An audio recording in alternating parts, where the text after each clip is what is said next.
Actually, you just did that. I have never minded being redundant or repetitive.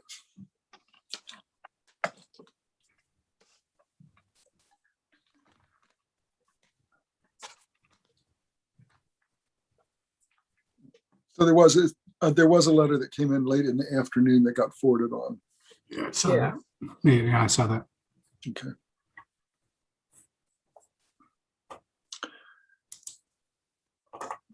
I met one of the, you're still on the affordable housing, homeless and affordable housing thing, right? Committee.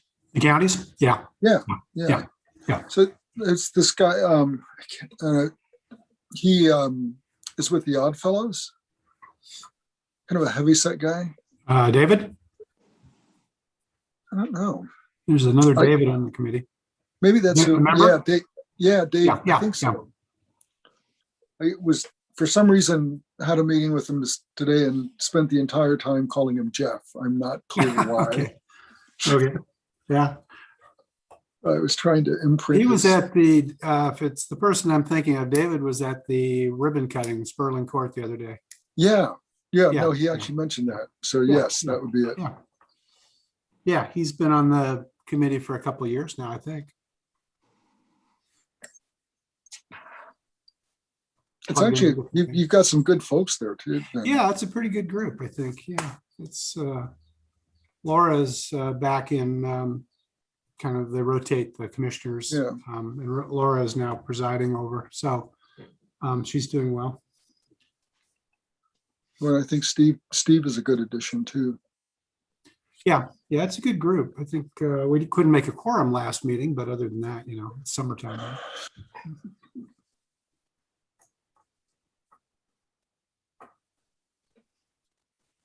So Nancy, just so you know, I'm not seeing Hannah in here on either the attendees or in our. Oh, really? Yeah. Well, is Nicole on? I don't see her.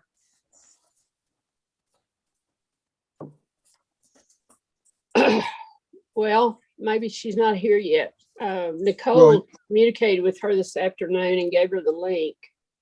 Okay. Yeah, I just was giving you a heads up. She's not currently registered. Well, that'll make it more of a challenge in 3 minutes. Yeah. She should have received a panelist invite, Terry. Yeah, that's where I started looking there. Did that not happen? Yeah, it did. But okay. We're just saying I don't see her. Okay, I think I have her phone number. No, I don't. Okay, shoot. What I did. So she actually signed in really early and then she's out now. I don't know if she disconnected or what, but she was on earlier, but she's not now. Okay. Thanks. Let me see if I can. Thanks, disembodied voice from the chamber room.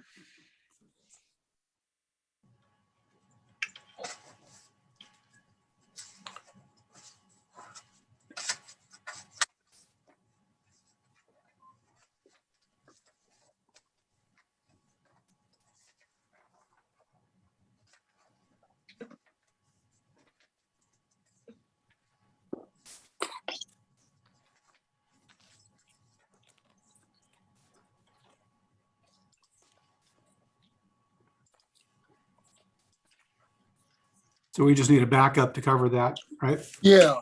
So just counsel, we got a minute and that's right. I'll just send her an email. Well, we can do the race thing first and then see if she can get on. But yeah, David, to your point, we may need somebody to read the LGBTQ proclamation.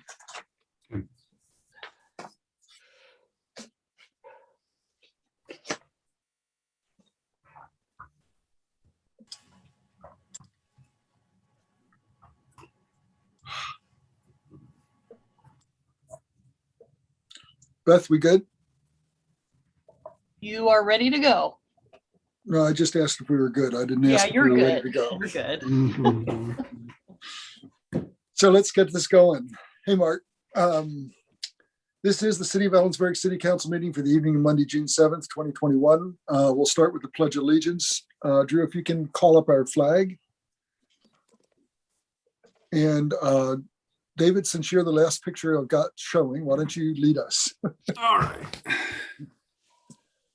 I pledge allegiance Just to the to the flag flag of the of the United States of America, America, to the republic to the republic for which it stands, one nation, nation, under God, under God, indivisible, indivisible, with liberty and justice liberty for and all. justice for all. Thank you. That would take us then to our roll call. Goodlow, here, Lamb, Here. Lilquist, Here. Miller, Here. Morgan, here, Tab. I'm here. I don't see Councilmember Ingle. Yeah. And Hannah just joined, so that's great. Thank you. Okay. So just as we're doing the roll call,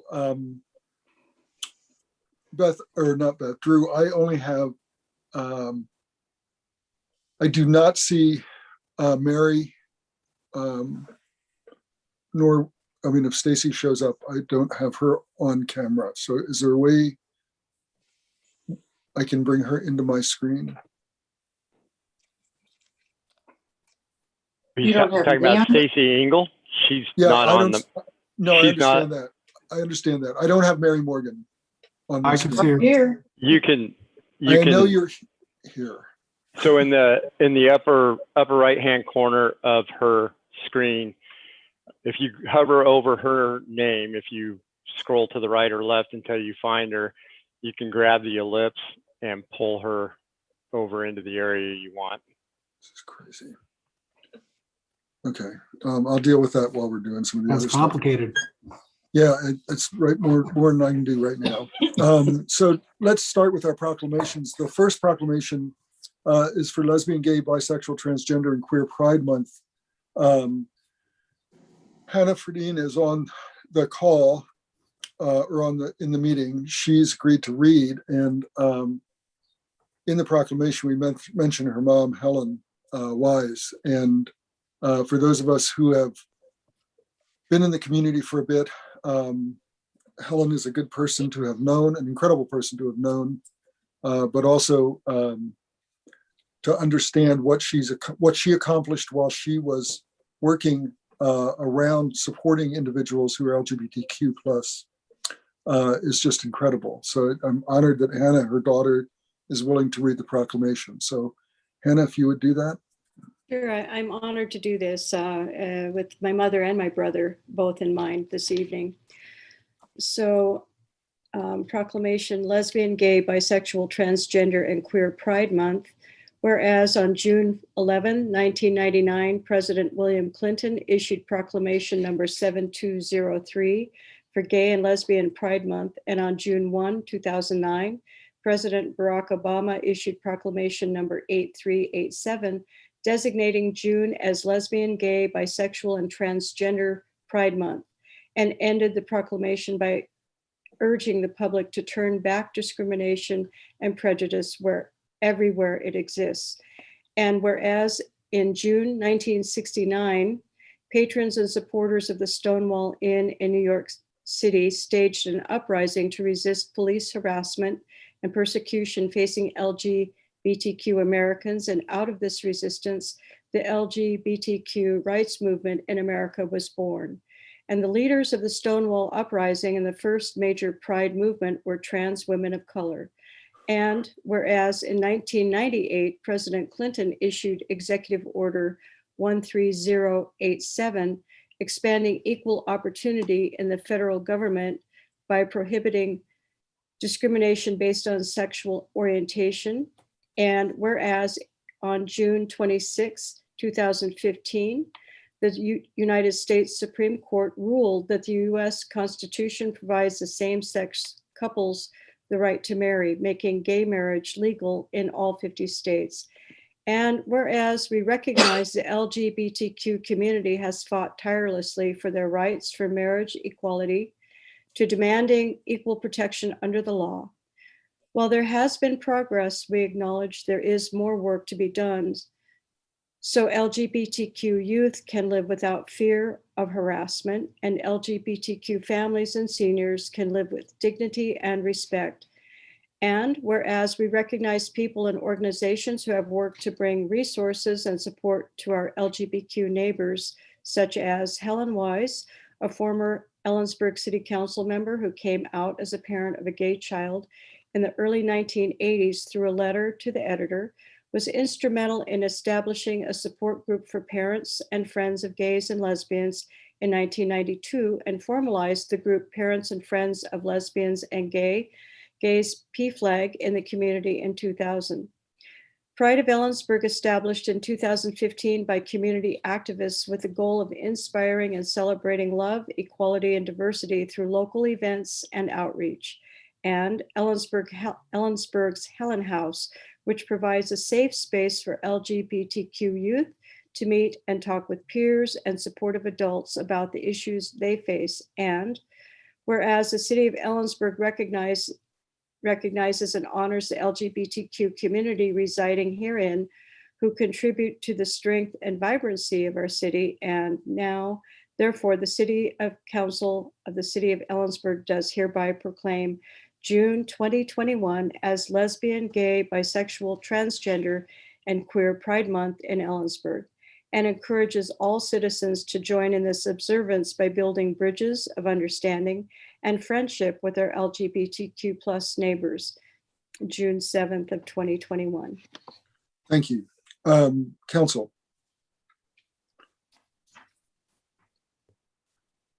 Nancy, Move, you're muted. Goodlow. oh, go ahead, Nancy.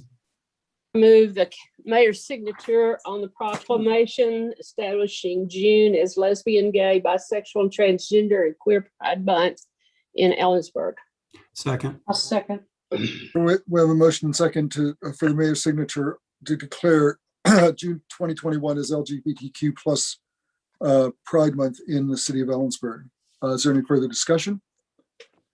Only that I would note, if you haven't been by Helen House, take an opportunity to do so. Tylene can certainly get you there. But also, if you haven't had an opportunity, they just picked up an incredible stretch limo to go to different events with the youth that are part of or going to the house. And it's a trick.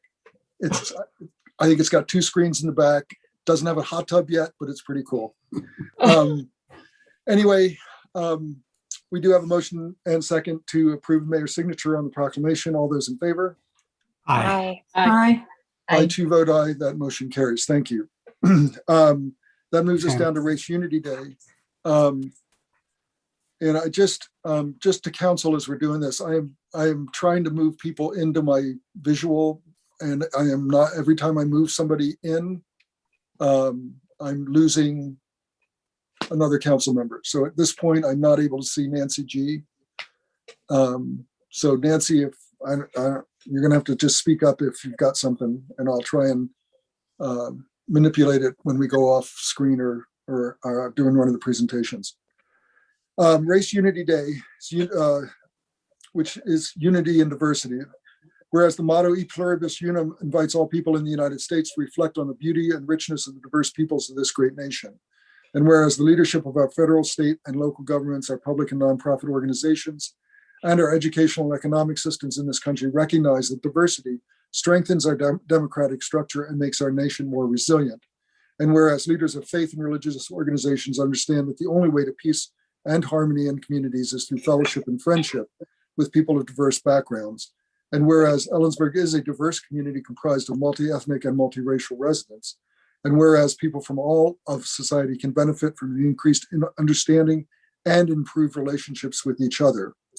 Whereas the second day of June is recognized annually as Race Unity Day in the United States, and whereas a celebration of Race Unity Day is planned in Ellensburg at Unity Park, June 13th, 2021, and all residents and visitors in Kittitas County are invited to attend. Now, therefore, the city of Ellensburg does proclaim June 13th, 2021 as Race Unity Day in Ellensburg and encourages all residents to recognize this day and attend the celebration and participate in building bridges of unity in Ellensburg. Council, I move the president sign the proclamation. The president. I move the yeah, mayor sign the proclamation. thank you. Because, yeah, I wouldn't want to do that stuff. So Second. we have a motion and second to, for the mayor's signature on the Race Unity Day proclamation declaring June 13th as Race Unity Day in Ellensburg. Is there any further discussion? All those in favor? Aye. I too vote aye. That motion carries. Thank you. Did just so we know, Stacy did text and is having internet difficulties. Her internet's down. She does Just trying to appear, she does appear to be on, Mr. Mayor. Did she get on? I Oh, see her, can't not her picture, but I do see her tile. I am here. I'm listening. I'm currently driving to another location so I can have better setup, but the internet is unrevivable at my house, I've determined. Maybe you should talk to the city about broadband access. Sorry. Anyway, I don't see that we had any awards or recognitions in our packet this evening. Let's move to approval of the agenda. I move approval of the agenda as presented. Second. We have a motion and second to approve the agenda as presented. All those in favor? Aye. I too vote aye. That moves us to consent. I move approval of consent agenda as presented. Second. We have a motion and second to approve consent agenda as presented. All those in favor? Aye. Aye. I too vote aye. That motion carries. Thank you. That moves us down to 6A. This is Dr. Larson's COVID-19 update. Good evening, Mayor and City Council. Mark Larson, Public Health. I'd like to start this off by just talking about the AIDS crisis, actually. Saturday, June 5th was the 40th anniversary of the documentation of the first 5 AIDS cases in the United States. And it's relevant in our discussion tonight for a couple of reasons. One, lots of people in the United States have died of, and in the world, of HIV, AIDS, and it's taken a long time.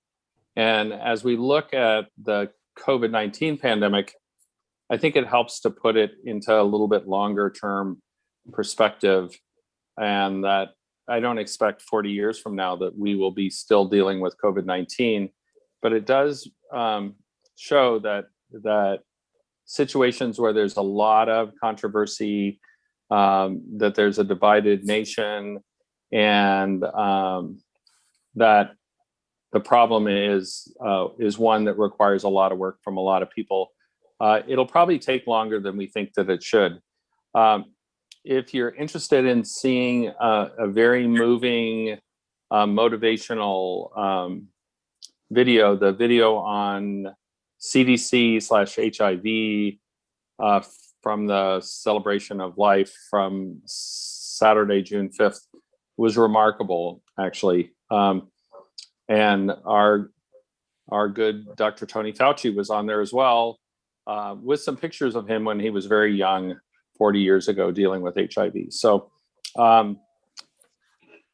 that said, things are better with COVID-19 in Kittitas County. Our numbers are really going downward. We are below 200 cases per 100,000 per 14 days. Most days in the last 2 weeks, we have been in the single digits in regards to COVID cases. We are a week out from our stress test, the stress test of Memorial Day weekend. Most holidays, we've had a pretty big bump. We are now day 8, and we only had 4 cases today. So it may be that our 52% plus or minus of people who've initiated COVID-19 vaccine plus 10% plus or minus people in the county that have had COVID-19 is enough to keep from having a big bump. It's not enough. And we continue to work doing vaccination, reaching out, doing smaller groups to get more and more people vaccinated. But it'll be really interesting to see over the next week whether or not we have a big bump. And if we didn't, it may be that we have enough people vaccinated. It also is influenced some by the fact that most of the Central Washington University students have already left town, and we're probably not counting them in our numbers. We continue to have COVID-19 cases in the hospital on a daily basis. We have one patient with COVID-19 at KVH currently. They all tend to be in the 40 to 60/70-year-old age range without having had COVID-19 vaccine. So we continue to do outreach clinics. We had a really successful outreach clinic at the farmers market on Saturday, did 28 vaccinations, and it was really refreshing to be the one standing out on the sidewalk hawking our wares and realizing that probably over 70% of people walking by said they were fully vaccinated, which was really uplifting to those of us that were doing that volunteer work. Things are going to change soon, regardless of where we get in vaccination. June 30th, I've been on some calls in the last couple of days with folks from the state. Most of the COVID-19 restrictions from the state level will be removed on June 30th, especially most of the restrictions about outdoor activities. So you can kind of look at all of the restrictions that the State Department of Health has on outdoor activities. And I would expect almost all of those to go away. The ones that'll probably still be in place are really in regards to indoor activities. And I would expect probably 75% capacity to come out of June 30th. COVID's not over yet, although it's hard to tell by looking at behavior of people in the community. It looks like COVID is over, but we still see a lot of people wearing masks. We see a lot of people being kind and polite, and I've not seen any real negative behavior of people either wearing masks or against others, or people not wearing masks against others. And that's a real tribute to what we have going on in our community. The vaccine, the schools are almost done. Both Cle Elum Roslyn and Ellensburg School District had proms this weekend outdoor. They did testing of all of those kids that were going to prom, and out of about 300 kids, we only had one person that was positive. So they did pre-prom testing, which was really thoughtful in regards to what the school nurses and the parents were doing. And graduation's coming up. They're not planning on doing any testing for graduation, but all the schools are planning, both from the small schools like Thorpe to the large schools like Ellensburg, are planning graduation, which is good. And then we'll have a lot of work to do this summer, planning on reopening schools, getting more kids vaccinated, helping them with their testing protocols, and hopefully getting some new masking guidance for schools as well. And that's my update. Thank you. Great, thank you. Open for questions. Questions, council? Anyway, so I think we're good. Okay, thank you. Thank you. Really appreciate it. So we're now at 6B. If you're following in your packet, we're now, this is page 46, board and commission appointments. We have 3 folks that were introduced at our previous meeting: Daphne Condon for the Environmental Commission, Allie Brown for Parks and Rec, and Sigrid Davison for an opening on the Planning Commission.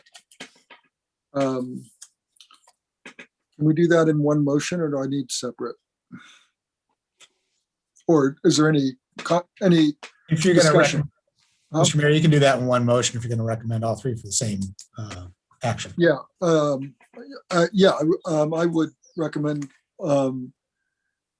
I would recommend appointment of Daphne Condon to the Environmental Commission, Ali Brown to the Parks and Recreation Commission, and Sigrid Davison to the Planning Commission with council approval. I so move. Second.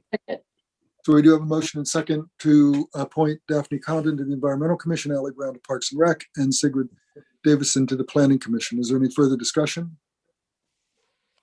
All those in favor? Aye. I too vote aye. That motion carries. And again, I want to thank everybody who volunteers their time to serve on the commissions. Really, that goes a long way to filling. We still have one vacancy on our Parks and Recreation Commission. Looks like we still have a vacancy on our Library Board and Senior Center Advisory Commission and the Business Development Authority, but that typically comes with a recommendation from them. And then we have two for the Building Appeals Board that no one's sure what they do or when they meet, but They don't. they don't. Which makes it, if you are interested in serving on a commission and you don't want to do anything, apply for the Building Appeals Board. That would then bring us to 6C. We're on page 55 in our agenda. This is an update or actually a report from Ellensburg Police Department, their annual report. And I believe we have Captain Wade. Captain Wade left the building. You're stuck with Chief Wade tonight, sir. Oh, I'm so sorry. That's okay. First, I'd like to wish everybody good evening, and to the Honorable Mayor, City Council, City Manager, and viewers. I'll be sharing my screen. This will be my first attempt at sharing a screen, so I'm hoping that it is successful. While you're doing that, you could have dropped the honorable since I dropped your rank. That's okay. I miss those days as a captain. Okay. And is everybody seeing the report? Yes. I appreciate this opportunity to present to you the 2020 Ellensburg Police Department Annual Report. Each year, the Ellensburg Police Department provides an annual report highlighting the year's activities. It should be noted that the information provided tonight is for calendar year 2020. The Ellensburg Police Department is releasing its 2020 annual report to the public and City Council for review. The Police Department has a long history of producing an annual report to illustrate to our community what we do on an annual basis. Additionally, the report highlights individual employee achievements, community policing initiatives, and provides a transparent look into department operations and activities. You will notice several changes to this year's annual report. In the past, we published crime statistics from our internal records management system. Although that provided accurate crime statistics, it did not provide comparable data, meaning that the definitions may not be consistent across the state or nation. In order to provide better information, we'll be utilizing the FBI's NIBRS crime statistics, which will come out later in this year. When the NIBRS information is published, we will provide a crime report comparing historical crime statistics. This past year, we faced many challenges, which included the completion of a facility remodel, the COVID pandemic, and social justice movement. It was also a year of accomplishments. During 2020, the department created a new mission statement, refocused our vision statement, and identified our goals and objectives, which we included in our newly developed operational plan. And also wish to congratulate Officer Ashby. Daniel was selected as the 2020 Officer of the Year. This award is selected by officers and sergeants of the department. This award looks at the overall contributions an officer makes towards policing in the Ellensburg community. In addition, the Chief's Award went to the entire police department. The Chief's Award looks at those who went above and beyond the service of the department and the community. Although we faced many challenges during 2020, our officers came to work every day. We handled every call, we investigated every crime, we rendered assistance to everyone in need, not to mention processed every public disclosure request, processed weapons transactions, and cared for domestic pets that entered our shelter. This has also been a very violent year. We've had 1 homicide. We had 2 non-fatal stabbings, 5 drive-by shootings, 24 aggravated assaults, plus 9 assaults on officers. Weapons complaints and overall gang activity has also drastically increased over previous years.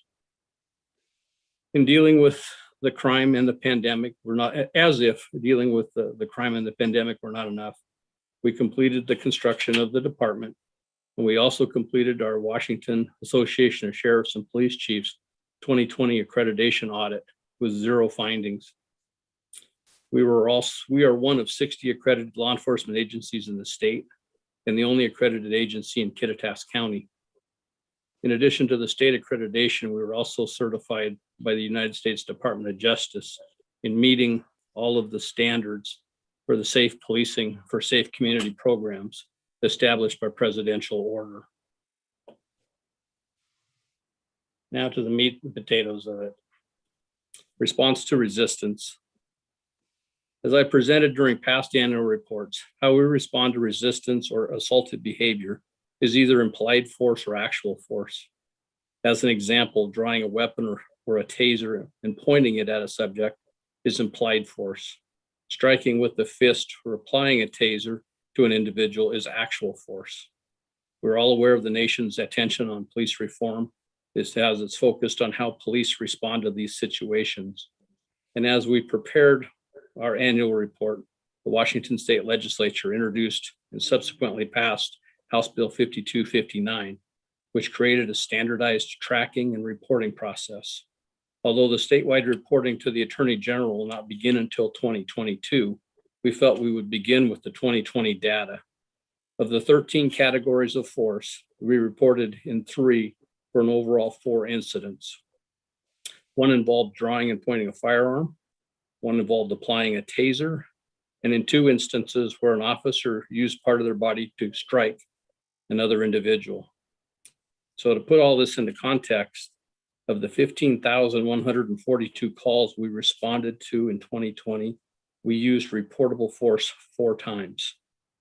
In 2020, the officers were also assaulted 9 times, 1 requiring medical attention. And in all incidents, there were no serious injuries, hospitalizations, or deaths. Regarding the reported force on the pointed weapon, it was a tactical operation. The county's tactical response team, we were serving an arrest warrant on a dangerous subject wanted for a violent assault and rape. It was a white male suspect with 6 previous arrests. Our taser use was for a felony harassment domestic violence case where a subject was threatening to kill his girlfriend in their apartment. During the initial contact with the officers, the suspect struck an officer in the face, knocking him to the ground before an additional officer tased the subject. He was a white male with no prior arrests. The first physical strike was a felony arrest warrant apprehension. The suspect resisted arrest by biting the officer and twisting his fingers in an attempt to break them. This was a black male subject with 38 previous arrests. Then the last physical strike was a warrant apprehension during a ground fight as the suspect tried to reach into his waist area while resisting the officer. The officer struck the subject 4 times in the ribs before he could get him handcuffed. This was a Hispanic male with 60 previous arrests. Last year, we had 47 incidents where a response to resistance was used. That's up from 29 instances in 2019. We had 79 officer events compared to 40 in 2019. 31 of the events involved white suspects. 10 events involved black suspects. 4 events involved Hispanic suspects, and 1 event involved an Asian suspect.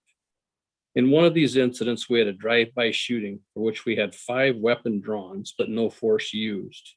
And in another armed robbery, we had 3 weapons drawn with no force used.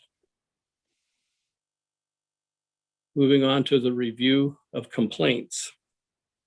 The Ellensburg Police Department accepts all complaints involving any member of the department and complaints about the department itself. During 2020, the department received 11 complaints. Each was shared with the involved employee, investigated, and reviewed by the administration for violations of policy or law. At the conclusion of each investigation, the findings are shared with the complainant. Of those complaints filed in 2020, all 11 were determined to be unfounded. Being unfounded means that there was insufficient evidence to show a violation of policy had occurred. This does not mean that there was nothing done. We learn from every contact and we make adjustments to better serve our community. We appreciate our community, and in addition, we will continue to strive towards providing the best services possible. Of these complaints, 5 of the complaints allegations involved traffic enforcement. One, the subject did not like that his fact that his spouse was stopped. One didn't like having to do field sobrieties. One didn't like being stopped for a minor violation. And that same guy filed another complaint that he didn't like that the officer had followed him from a high crime location area for a couple of blocks, but did not stop him. And the final traffic complaint was an individual that was cited for driving at a high rate of speed and passing cars on Water Street. We had 2 allegations of excessive force, one of them being handcuffing, and another incident involved where an officer physically struck the subject. That physical striking was reported in the response to resistance as the individual that was trying to bite and break the officer's fingers. The handcuffing complaint was that the handcuffs were too tight. We had 1 allegation of an improper search where a suspect who was taken into custody was being searched for weapons and felt that that was improper. We had 1 alleged complaint of an incomplete investigation. That the investigation was completed and submitted to prosecutor's office for a review. The prosecutors declined to prosecute it. We had 1 allegation of off-duty conduct, and we had 1 anonymous complaint alleging an unknown officer made a concerning statement. We were not able to identify a complainant, an officer, or even which department was involved. We were able to determine we had no calls in the area noted in the complaint document. Of those filed complaints, 6 of them were white, 1 Hispanic, filing 2 complaints, 1 Black, 1 Asian, and 1 unknown. This is up substantially from 2019, where we had 3 total complaints. I attribute this to our new tracking and reporting system that we're operating on. In past years, a person complaining about doing field sobriety tests would not have been looked at, nor would a person who was driving at a high rate of speed passing on Water Street be looked at. So we're taking a much more critical look at everything that's being reported, not only to look for policy violations, but also to take a look and see if there's ways we can improve our service to the community. Patrol officers' duties. The patrol division's primary responsibilities are responding to calls for police services, investigations, proactive crime reduction, school security, and traffic enforcement. They're the public face and the largest division of the department. Even though there were restrictions in place due to COVID, patrol officers still handled 15,142 calls, which was down 16% from 2019. The detectives division is responsible for significant investigations, follow-up investigations, and proactive criminal investigations, such as drug trafficking and gang crimes. During 2020, they were responsible for 187 investigations, the most serious being an April murder.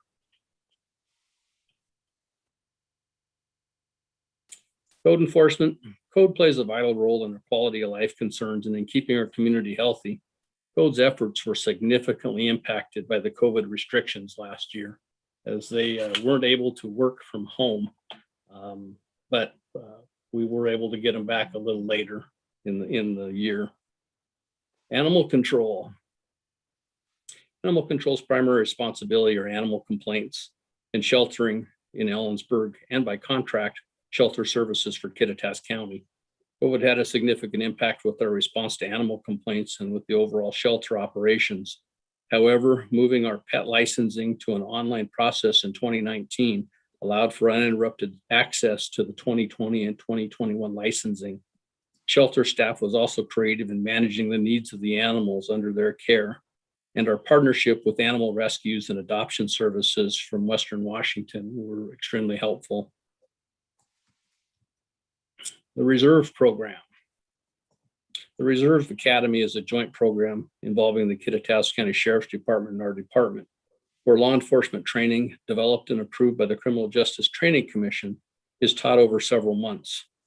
Only a couple of weeks into the 2020 Reserve Academy, the COVID restrictions took effect, shutting down our in-person classroom. An online solution was developed, and we were able to successfully finish the class. In total, the reserves volunteered 1,576 hours. We have 16 reserves that are working for the police department. Well, we did at that time, 2 of our reserves have been hired by other police departments. Records. The records division does an outstanding job adjusting to a work from home environment. The responsibility of the criminal justice system does not stop due to a pandemic, and public safety agencies were still required to enter warrants, conduct background for pistol transfers, enter court orders, and track and process police reports.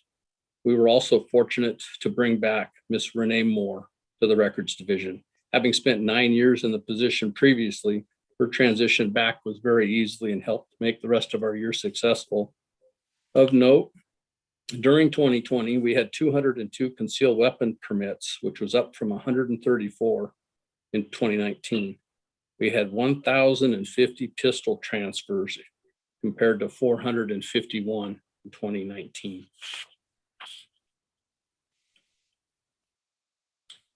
Traffic safety continues to be a big part. We're still working to keep our collisions down. We'll be reporting more collision information and data with the crime statistics. And training. Training is another topic often discussed with regards to police reform. Although the COVID restrictions forced the cancellation of most in-person training, we were still able to average 57 hours of training, which is over twice as many hours as the 24 hours required for certification. We had a total of 1,730 training hours. The restrictions also caused us to pause our specialized training program, which was scheduled to occur June of 2020, involving police relations with the LGBTQ plus community. This was taught by Seattle police officer retired Jim Ritter. I'm happy to report that we recently completed this training and it was very well received. We partnered with Central Washington University Police to bring this training to Ellensburg, and all commissioned officers and deputies in Kittitas County were invited. Over 60 officers attended this training. And one of the 2019 legislative requirements for police training involved the creation of the Patrol Tactics course. This course covers a variety of reform topics and is focused on strategies to reduce resistance and gain cooperation and compliance. There were a very limited number of instructors selected for this program to kick it off, and we were fortunate enough to get Sergeant Brett Koss chosen. To date, our entire department, with the exception of 2 or 3, has attended this mandatory training, and it was required by everybody by 2025. Probably one of a few agencies in the state that has gone as this much of our attendance. And in summary, we had a difficult and challenging year, but we worked hard to meet the community's needs. We will continue to look for ways to improve our service and build trust in our community. And I'll be happy to take any questions. Great, thank you. Council questions? Hi, this is Nancy Lilquist. I just want to commend your officers for being assaulted. The 9 times they were assaulted versus the 4 that they used force. I just have to highlight that. And my question is, were any of those assaults associated with the protests that we saw over the summer and I guess into the fall? I guess if I could happily report, no, they weren't involving any of the social justice or the political groups that were there. These were other, majority of all the assaults were people conducting criminal behavior. But not all. Okay, thanks. David? A quick question, Chief. Just curious, what's your current staffing level versus positions authorized? Do you have openings you're trying to fill? We're fortunate. We just hired our 29th commissioned officer. He's scheduled to go to the academy in about 3 weeks. We have 2 on our coaching trip. So we will have a full complement of 29 officers. And this is the first time in about 3.5 years that we've had that. We have a 1 part-time code enforcement position that was just currently vacated. And we're looking at other avenues before we would want to replace that. Good. Well, thank you. Great, thanks. Other questions? I have a couple of questions. Chief, thank you for your report. Always impressed with the work that you're doing. I was wondering if you got the body cameras working and how that's going and how that's being received by the public and by your officers. Is that working well? It is working well. We've taken possession and worked out all the technical bugs. And so we've got our new in-car cameras and the body cameras that are up and working. The officers are still trying to learn some of the challenges with correcting metadata, where we're associating individual reports to a video, which requires them on the download to enter into it and note the case number. But they're working through that. The officers are thrilled with it, and they're getting a lot of positive comments from the community. We don't sit and surf through them, but we were looking through them to see first what type of quality we were getting out of them, and what was the actual the view of them. And I'm very impressed with them. We did notice that there was some wind noise that we retrained the officers and maybe body positioning to help with that. And in conversations with Coban, they said that's also something that they're working on. We're also trying to work on developing, we work 12-hour shifts, and the cameras will record about 10 hours of activity. And so if they're really busy all day long, then it starts to get low.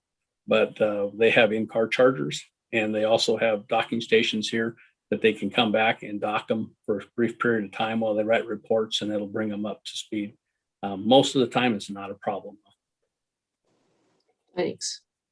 I was wondering, you didn't, in your report, you didn't mention your program that you implemented this year with a psychologist for referrals and counsel on dealing with drug issues.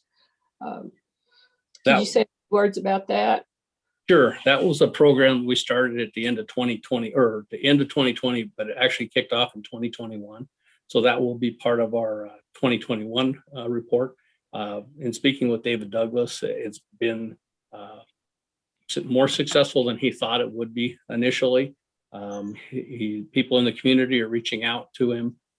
He has attributed a couple of people who have gone to recovery from this program.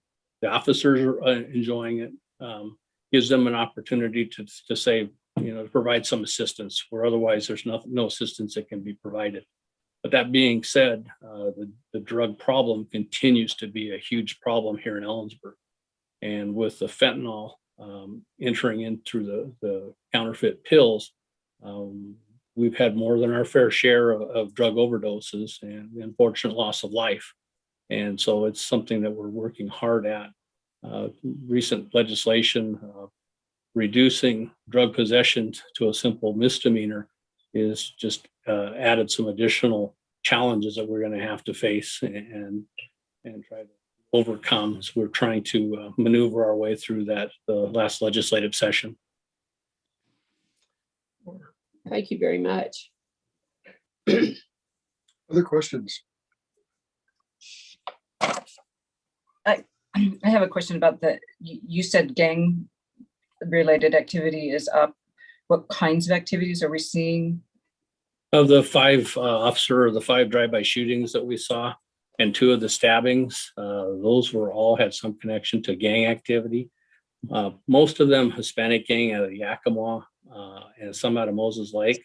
And then the one incident where we had 5 individuals, they were all from the Tacoma Hilltop area of high violent gang activity. some of the shell casings that we took out of one of our drive-by shootings was tied to a drive-by shooting in Moses Lake and to a drive-by shooting in Auburn. So we're seeing that, and probably everybody has seen the graffiti, gang graffiti that's sprung up all over the city, and we're trying to play whack-a-mole on it as they move around. It's challenging to find out who's living where, but we've made some progress. I'm sending 2 patrol officers off to a gang conference here in a couple of months over in Spokane to see if they can pick up some other processes that we might be able to use. But the gang problem started up pre-pandemic. We were seeing a huge increase in call activity involving gangs starting in January or February last year. So, and it just carried on throughout the restrictions last year. Thank you. Other questions?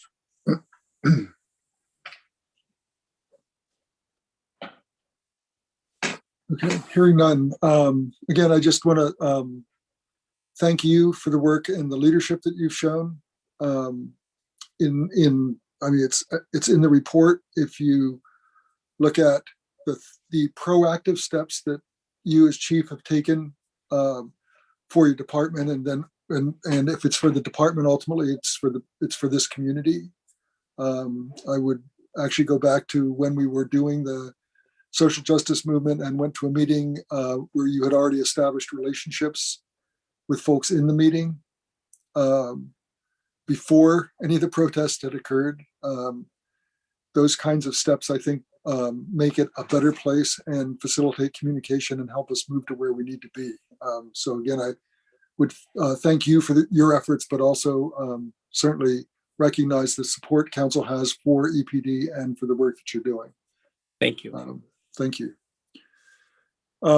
With that, then we'll move down. We're at 6D. This is page 72 in your agenda.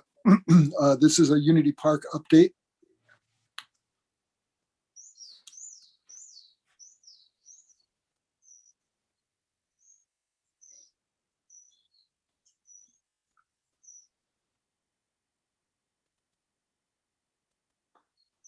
So we've got, Brad, if you're talking, we're not hearing you.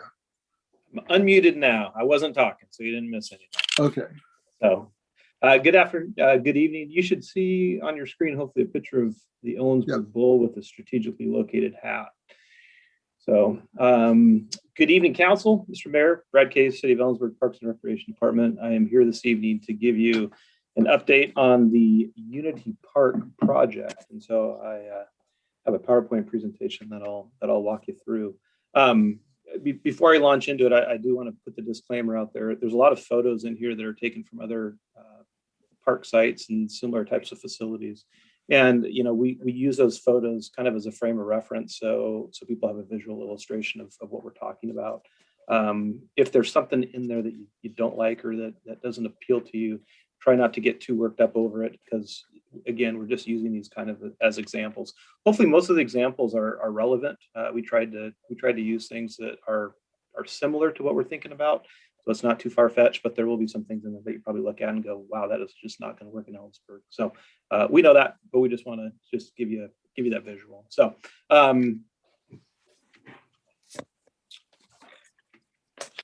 with that, I'm going to try to launch. There we go. Unity Park, located in the northwest corner of 4th Avenue and Pearl Street, is shown here in yellow.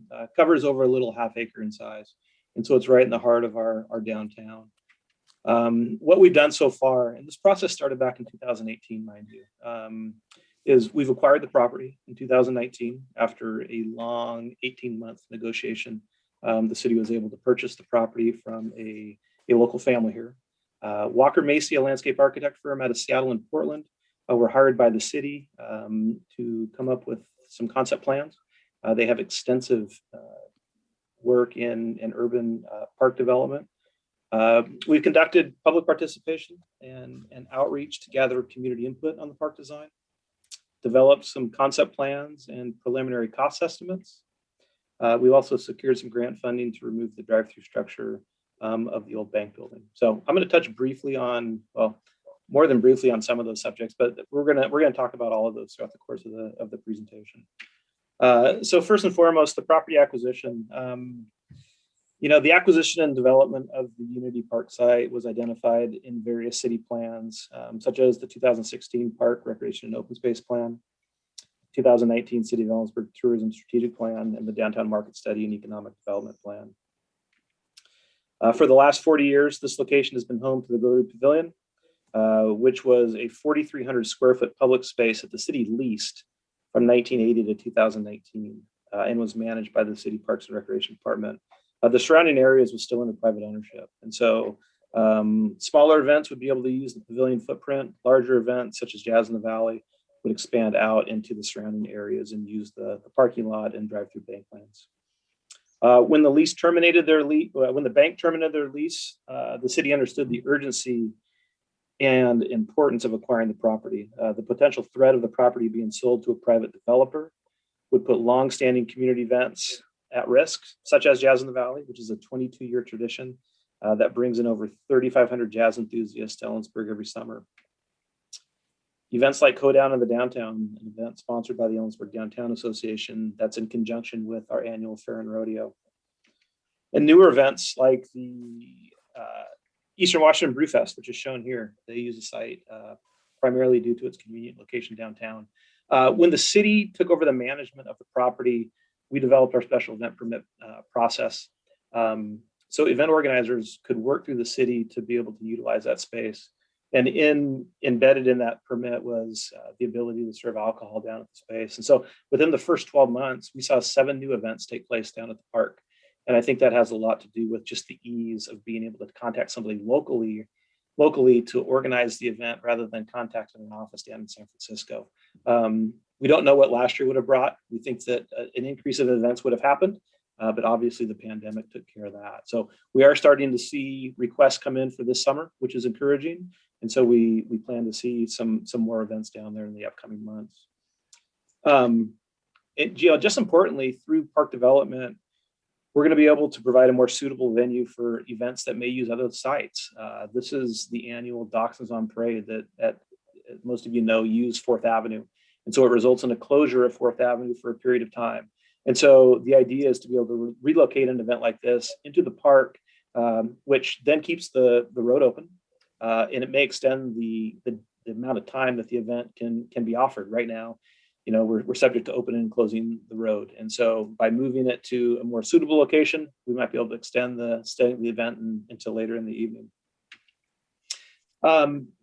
Public participation and input, obviously it's an important piece of what we're trying to do. Here's a picture of our mayor down at Ask the Mayor at the Farmers Market a couple years ago, talking to visitors of the market about the planning process.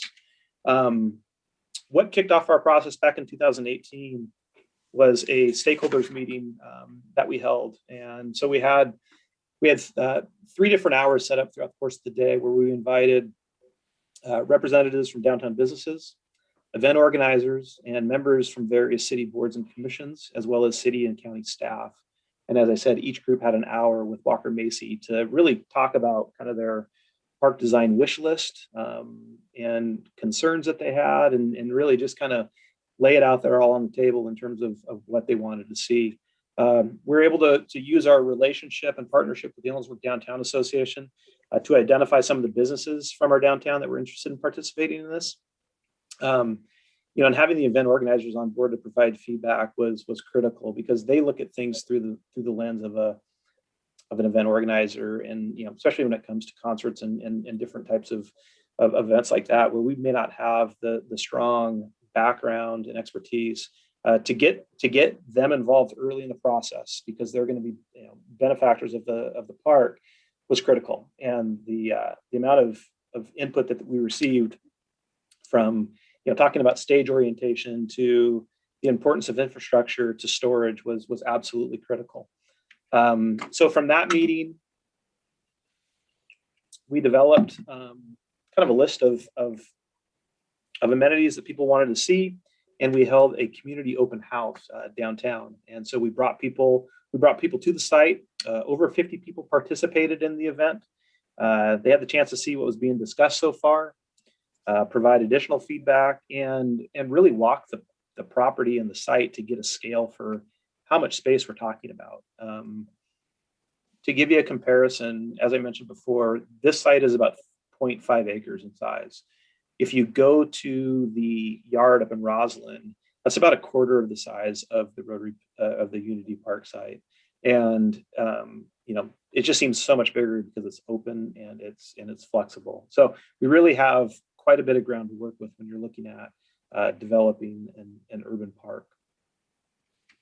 We're also fortunate to get some good press coverage on what we were doing. So the Daily Record picked it up, the Observer picked it up.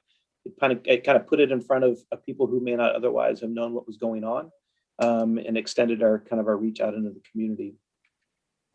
For those who aren't able to make events, we hosted a Imagine Our Town Center, an online survey and informational page on our city website under our Parks and Recreation Department page. And through this opportunity, we gathered probably about 100 more responses from the community about what they wanted to see in terms of park design. So we did a full court press on getting the word out, and we got a lot of feedback. And the nice thing about the feedback that we got from a planning perspective is there was a whole lot of consensus from those who responded. There were some issues that I'll talk about, but for the most part, people were really, kind of consistent and like-minded in terms of what they were thinking. And that is that the community wants a design that serves the special events that take place at the park, but really more importantly, provide a great downtown space for our local residents to enjoy year-round. As I often do when I'm out traveling with family, I stop and look at parks, much to the chagrin of my family who have waited countless hours while I look at park facilities. And one of the things with downtown parks that I've noticed is a lot of those parks are developed as an event center that can be used as a park. And really what we're trying to do here in Ellensburg is develop a park that can be used as an event center. And so, and what that means is back up to the Roslyn yard, people want a space that's open and inviting and flexible, where you can have events year round. You can have impromptu events. You have a picture of the stage here and somebody playing the acoustic guitar. I have no idea if that's some guy rolling by on the street and deciding to play, or if it's something that was, organized months in advance. They want a place to play a game of cornhole, or simply, sitting down and enjoying a takeout meal from one of the many downtown restaurants like they do up in Roslyn. A flexible space that provides a wide range of park experiences. This is down in Redmond, Oregon at Centennial Park. Obviously, it's a spray ground. It's a hot day. Similar environment to what we have here in Ellensburg. But as you can see, a lot of kids, a lot of families. They're hanging out, relaxing. Later on that night, same park facility, same area. It's a much different use. And so being able to go back and forth between the different types of uses and the different types of activities that we see is really critical. We had an overwhelming response for additional public restrooms. In fact, that was probably the most frequently mentioned amenity for the site. Currently, we have one set of bathrooms downtown at the corner of 3rd and Main. So having restrooms available at this facility or at this park is really important. As previously mentioned, infrastructure was a big one, and this was the event organizers really coming to the table and talking about it. That photo on the left is what we currently have down at the Unity Park. And so that is years of putting together additional power needs to be able to serve jazz in the valley.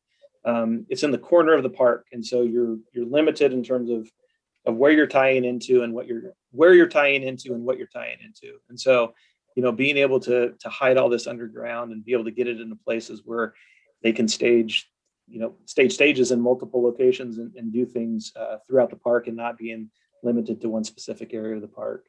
Having some type of box office, the picture on the right is a ticket window, obviously, but having some type of indoor space where they can sell tickets, they can promote events. Maybe it's something that we utilize as a checkout for games or amenities offered at the park, a visitor center area, so similar to what we've been using it for the last couple of years. Maybe it's a place for city staff to be able to locate during the summer months, to be able to provide support to the park and be a presence down at the park site. The edges and shade element of the park was something that was brought up. There's an abundance of hardscape at the site, and so developing something that's inviting and comfortable that maybe has a side benefit of habitat and shade, and really trying to keep people at the park. You know, it's one thing to get them down there, but if it's not a comfortable place to sit, you're going to lose them quickly. And so we want to retain and hold people down at the park. You know, keep them downtown shopping, keep them downtown eating in our restaurants. Shade and nice edges are a good way to do that. Activating the space, you know, going down there with a young family, with kids, being able to have some type of activities down there that kids can participate in or families can participate in, such as bocce or cornhole. This is from a park down in Portland. And so as you can see in their surfacing, they have a checkers board or a chessboard. And so they have pieces that you can check out there at the site.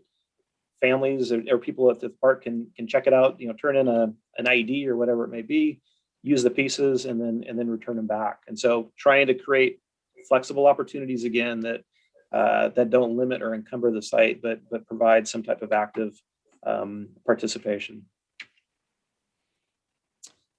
You know, looking long term, the ability to flex out into the roads, into the alleys. Again, the park on the left is one in Portland. The one on the right is one in Washougal. You can see they're rolled curbs, so you can transition easily from the designated park area down into the street. They also carried the same look and feel from the park out onto the street. So when you're in those areas, you feel like you're out of place. You don't feel like you're on the street as a part of an event. You really feel like you're still at the event. And so looking for creative ways to be able to expand that footprint as community events grow and we get more events coming into town.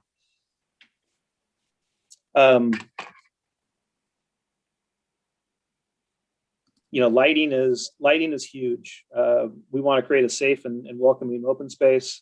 Depending on the time of day and week, we have a wide range of activities happening downtown. And so through something as simple as lighting, we can create that festive and safe atmosphere throughout the year, softening the landscape with some native plants and providing that shade like I talked about earlier. Improves that park experience and creates a place where they want to visit. You know, this past winter we experienced some activity down there that we hadn't experienced before. And people in the community are very aware of that. And we need to be mindful of that when we design the park, that we try to create that safe, welcoming place for people to go. Seating areas for people to sit and have a cup of coffee.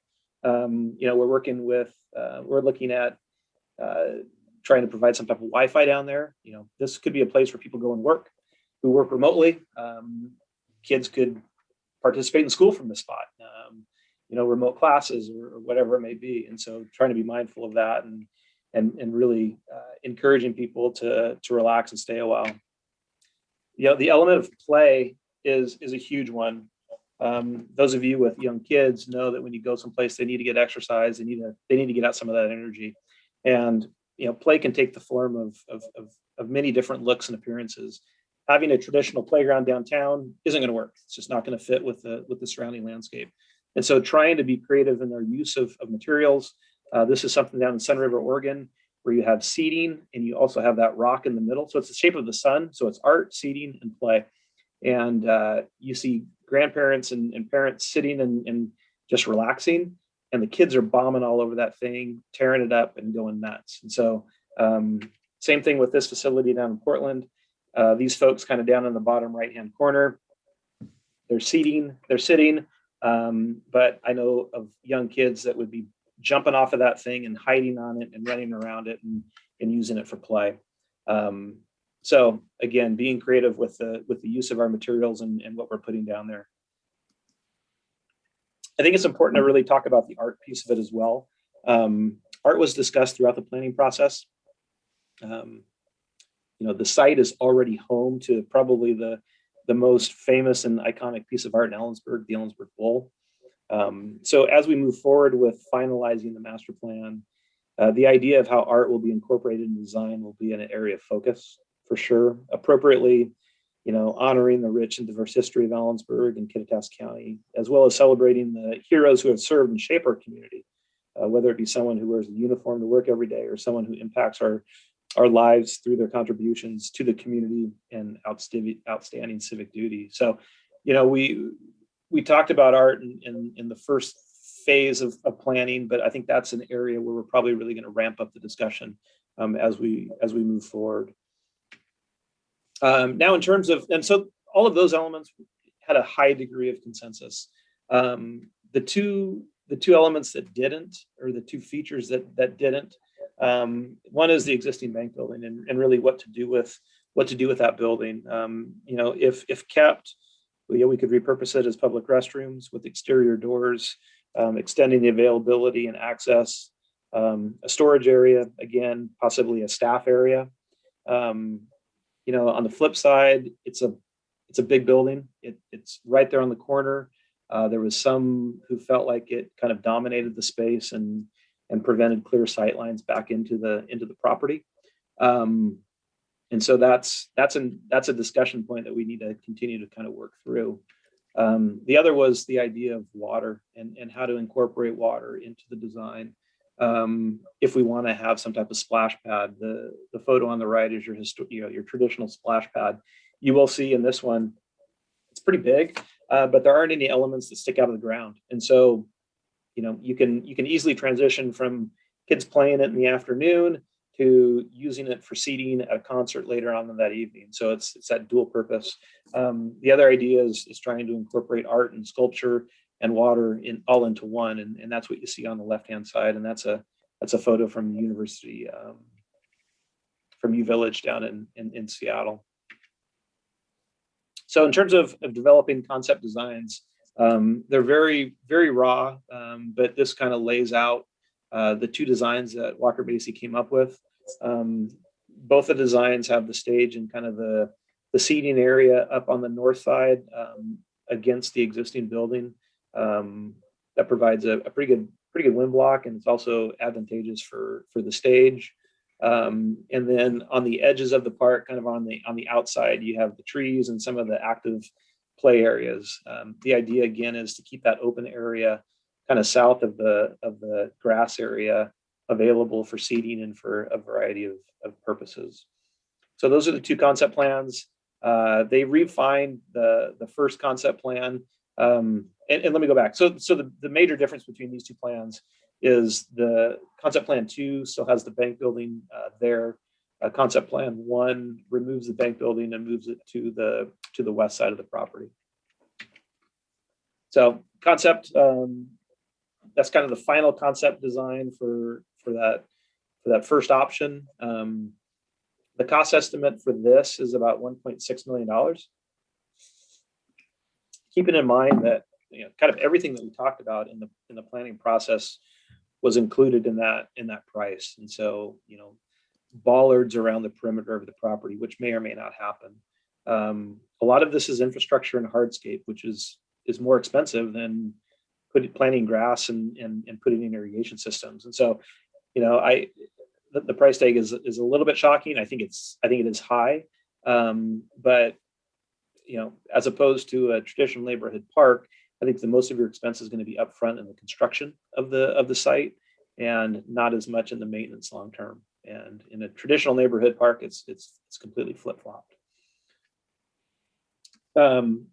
We did receive a grant from the county to remove the drive-through structure. We got that through the Small Facilities Tourism Grant Program. And while there wasn't consensus, certainly in the bank building itself, there was overwhelming support to remove the drive-through structure. I think when we remove the drive-through structure, it will give us a much clearer picture on the bank building and how imposing and overwhelming that building is or isn't, because we're gonna lose about half of that structure, and so it's going to give us a much clearer picture of kind of what's going on. So we will be removing that structure prior to Jasmine Valley taking place.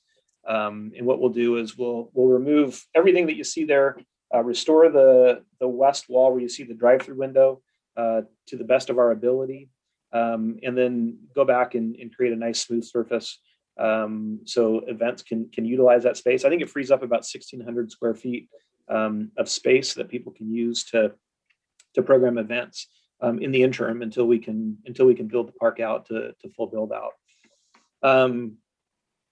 So moving forward, in terms of roles, the Parks and Recreation Commission consultant, their role from this point forward is, if we decide to hire somebody to finish the planning project, the process that isn't Walker Macy, to be a part of that process, and then to approve the final design. Landmarks and Design Commission, they're involved heavily because of the fact that it's downtown, and so being able to participate in that designing process, provide feedback on elements specific to architectural design and appearance.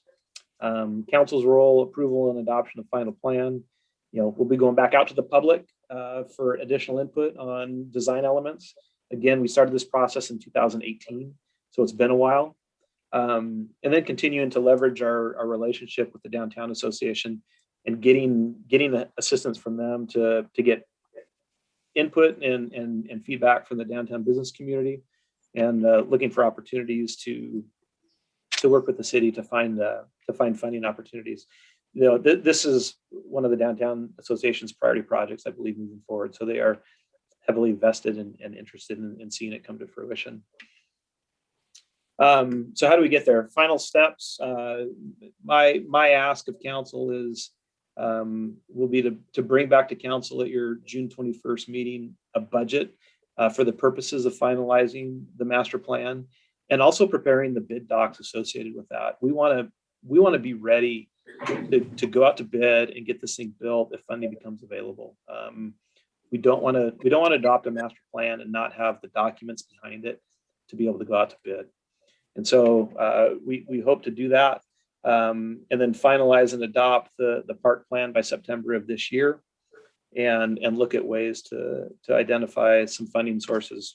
We have applied for funding through Senator Cantwell's office for the non-defense appropriations request for $1 million.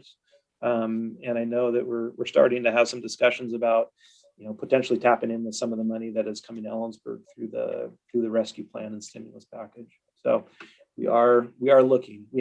Right now we have about $945,000 in our park impact fee fund in terms of revenues that some of us allocated for field lights, but we do have some money there that we can also match as we look forward funding opportunities. So that's all I got tonight. Thanks for bearing with me. I know I went back quite a ways, but I think it's important to kind of peel back all the layers and start from the beginning. So with that, I'd be happy to answer any questions that the council has. Great, thanks. Council, any questions? I have a question. Mayor Tapp, I have a question as well. Go ahead, Stacy. Okay, thank you. Brad, we have had previous conversations, mostly due to me being the liaison to the Parks and Rec Commission. And so I know we had talked about the cost of hardscape or, hard surfaces as opposed to grass is more expensive up front. And you mentioned that tonight. Do you think that will be offset though by the use that facility gets? Because we rent that, right? There is an income piece that goes with this park downtown. We certainly, we will. I mean, I think we'll need to develop a fee schedule for events and activities that are taking place down there. Right now, we're collecting a special event permit fee to use the space, and we're not collecting anything beyond that. And so, in terms of softscape, hardscape, I think it's important to have something that's not pavement down there. And there have been some significant progress made in turf grass, and so having that green element that is aesthetically pleasing, but also is functional and doesn't require the maintenance that we would have to provide to the site. And like you said, just the ongoing wear and tear. It's not a big area, and so a lot of people are going to gravitate to those softer spots. And if it is turf, we are going to have some challenges with keeping that turf in good shape. And the downtown environment is harsh. It's hot. There's exhaust from vehicles. There's just a lot of foot traffic going through there. And so we will look at all of the different options and weigh those alternatives in terms of what that softscape looks like. Okay, and then the second thing I wanted to mention was when you talked about partners and kind of how community members are engaging as this process finalizes out, can we be sure to include the Art Commission and when it's appropriate to bring them in selecting the art and the location and having the consultants participate in, dealing with all of that? Yeah, absolutely. One of the things that we have available that we didn't have before was the Bang the Table community engagement platform. And so our ability to reach out to groups and then also retain that information and have meaningful dialogue has improved significantly with the purchase of that software. So yeah, the Arts Commission, the first go around, kind of on the periphery, but a lot has happened since then. And so getting them engaged is going to be critical. Thank you for the presentation. Thank you. Other questions? Can we stop sharing? I can't see sorry. anybody else, but thank you. I have Nancy? a question. I wanted to just make the comment that I like the concept and the designs. I guess if I had a concern, it was about the seating and picnic areas, things like that. You mentioned it, but it didn't seem like it was a very important. I'm wondering how important that's going to be in the design, or do you have any thoughts about that? Seating is important. I mean, in terms of what that exactly looks like is going to be a decision made that's kind of at the final planning process.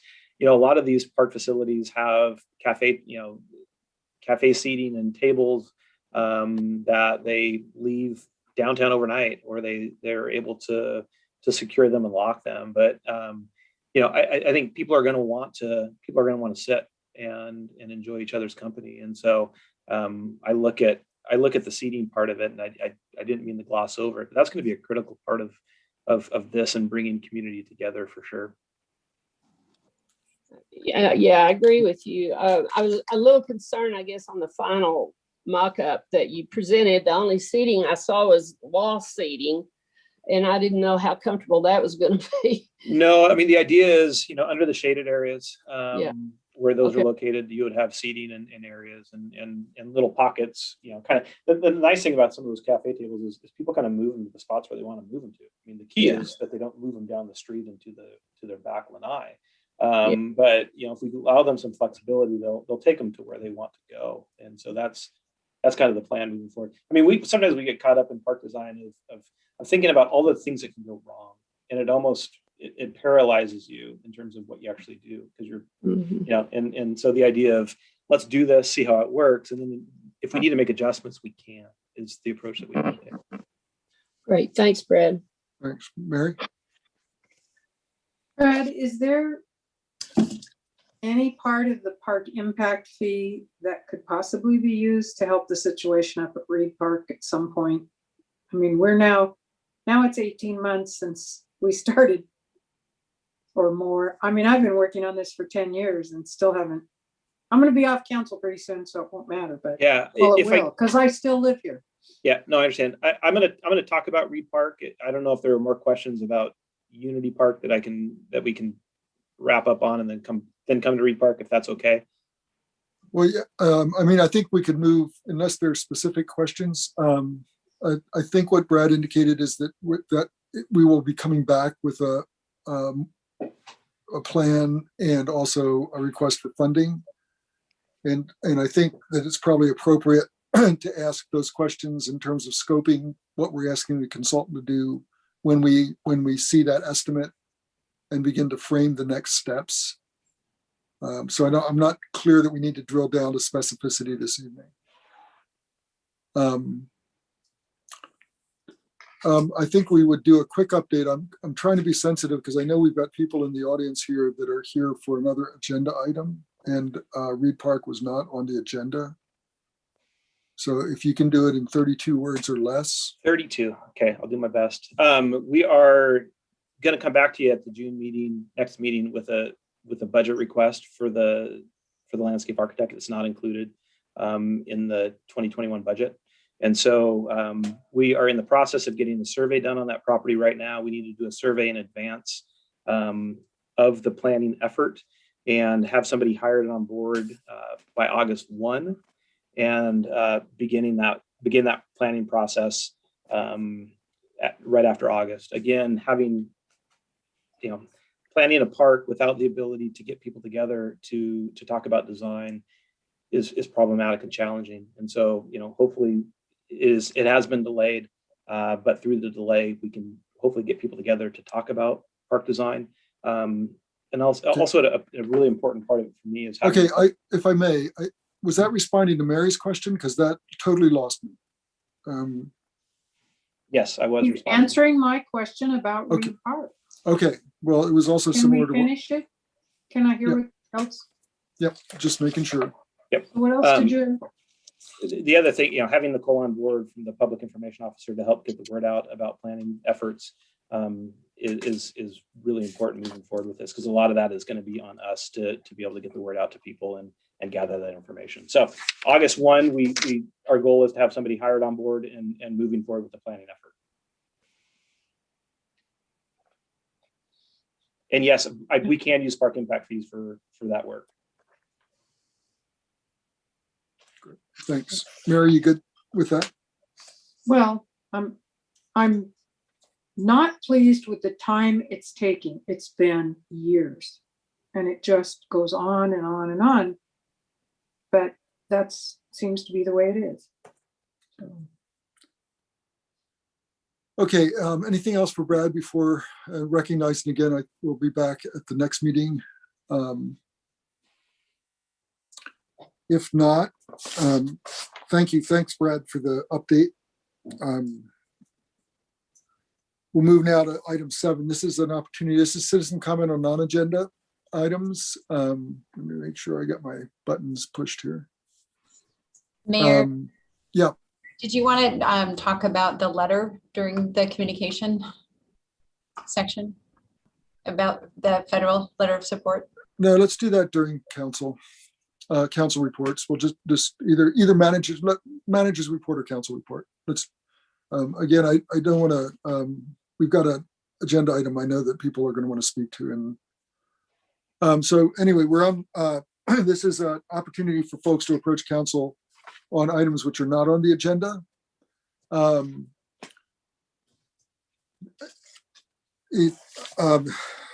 If you do wish to speak, you'll have 3 minutes. If you have any written materials, you certainly can email it to us.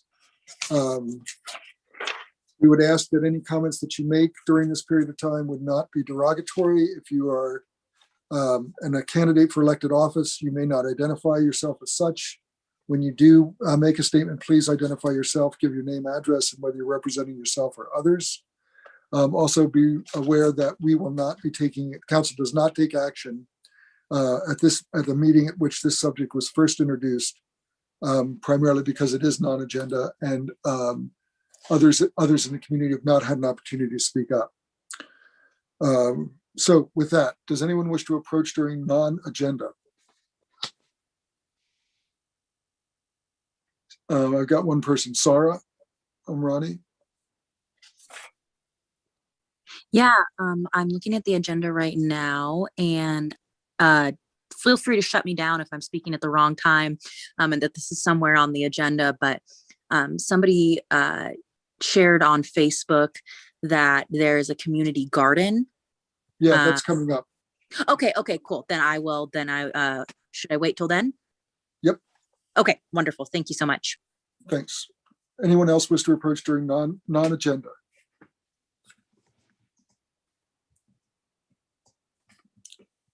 Okay, seeing no one, then we'll move on. We'll move us to 8A. We're in page 109. If you're following, this is a public hearing. Public hearing is a script, which I will now read. So the purpose,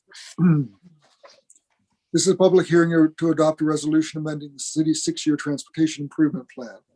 The purpose of this legislative hearing is for the city council to consider adoption of a resolution amending the city's 6-year transportation improvement plan for 2021 through 2026. The public hearing is now open. Ask your cooperation in the following. Everyone will be given an opportunity to be heard. The city clerk will be making a recording of the proceedings. If you wish to participate in the hearing, you must raise your hand on the Zoom meeting screen or press *9 if you're connected by telephone only. Please wait until I've recognized your request and you've been unmuted. You should then begin by stating your name and address to indicate whether you're speaking for yourself individually, as a spokesperson for a certain group, or both. Speak slowly and clearly. Only one person will be allowed to speak at a time. Your testimony must only address the matter under consideration in this hearing. Any questions of staff are to be directed through counsel. Each person will have an opportunity to address counsel for an initial period not to exceed 5 minutes. If more time is needed, it will be made available after everyone has had an opportunity to speak. Before we hear from the audience, is there a staff report to be presented? Yes, Mayor. I'm sharing my screen. Can you guys see that? Yep. Okay, perfect. Good evening, Mayor, Council. Derek Mayo with the Ellensburg Public Works and Utilities Department. In June of 2020, Council approved our 2021 through 2026 6-year transportation improvement plan. Staff has recently received confirmation of 2 grant awards and are now in need of amending our 2021 through 2026 plan to reflect the projects as now having secured funds prior to the funds becoming available. The first revision is for the design and the construction of the multi-use pathway on the west side of Finning Road between the end of the paved pathway on 3rd Avenue north to the Palusta Cascade Trail. The total project cost for this project is $576,000, and the federal STBG Transportation Alternative Grant is going to cover $403,000 of the project. The remaining matching funds will be split between the city of Ellensburg and Kittitas County. The project is planned for design this year and construction next year in 2022. The second revision is for additional funding that's being awarded for the construction of the traffic signal at the intersection of University Way and Reeser Creek Road. Staff was able to secure an additional $127,550 of federal STBG funds in addition to the previous STBG grant award. The total construction cost and construction engineering cost of the signal is $665,000, with the federal grants funding $555,000 and the remaining $110,000 match coming from Kittitas County as part of their SEPA mitigation for the public works and transportation facility that they're currently undertaking. Construction of this project is slated to begin in July, with all underground and restoration work being completed within a couple months. Work will then stop until the signal equipment is delivered, and then the signal can be installed. Typical lead times for traffic signal poles and such is approximately 6 months. With that, staff recommends council adopt the resolution amending the 2021 through 2026 6-year transportation improvement plan. And staff also recommends council authorize the mayor and staff to execute any and all grant paperwork associated with these projects. Great, thank you. Floor is now open to testimony from the public. Each person will have an opportunity to address council for an initial period not to exceed 5 minutes. If more time is needed, it would be made available after everyone has had an opportunity to speak. Does anyone wish to approach council on this matter?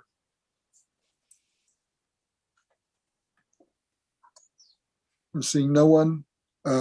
Does staff have anything to add?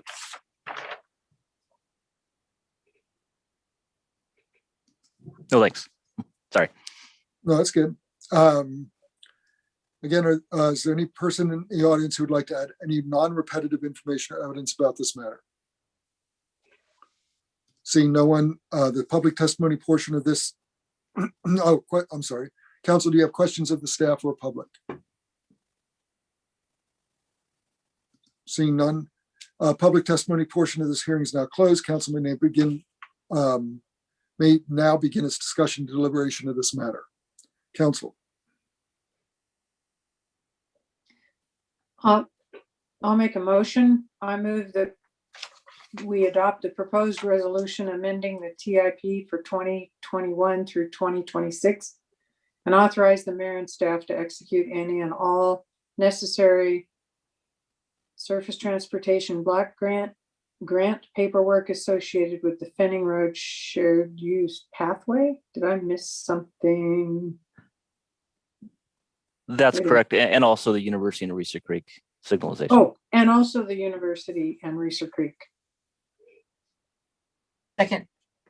There a motion and second to adopt resolution 2021-15, which amends our 2021 to 2026 TIP and authorizes signature on all necessary documentation.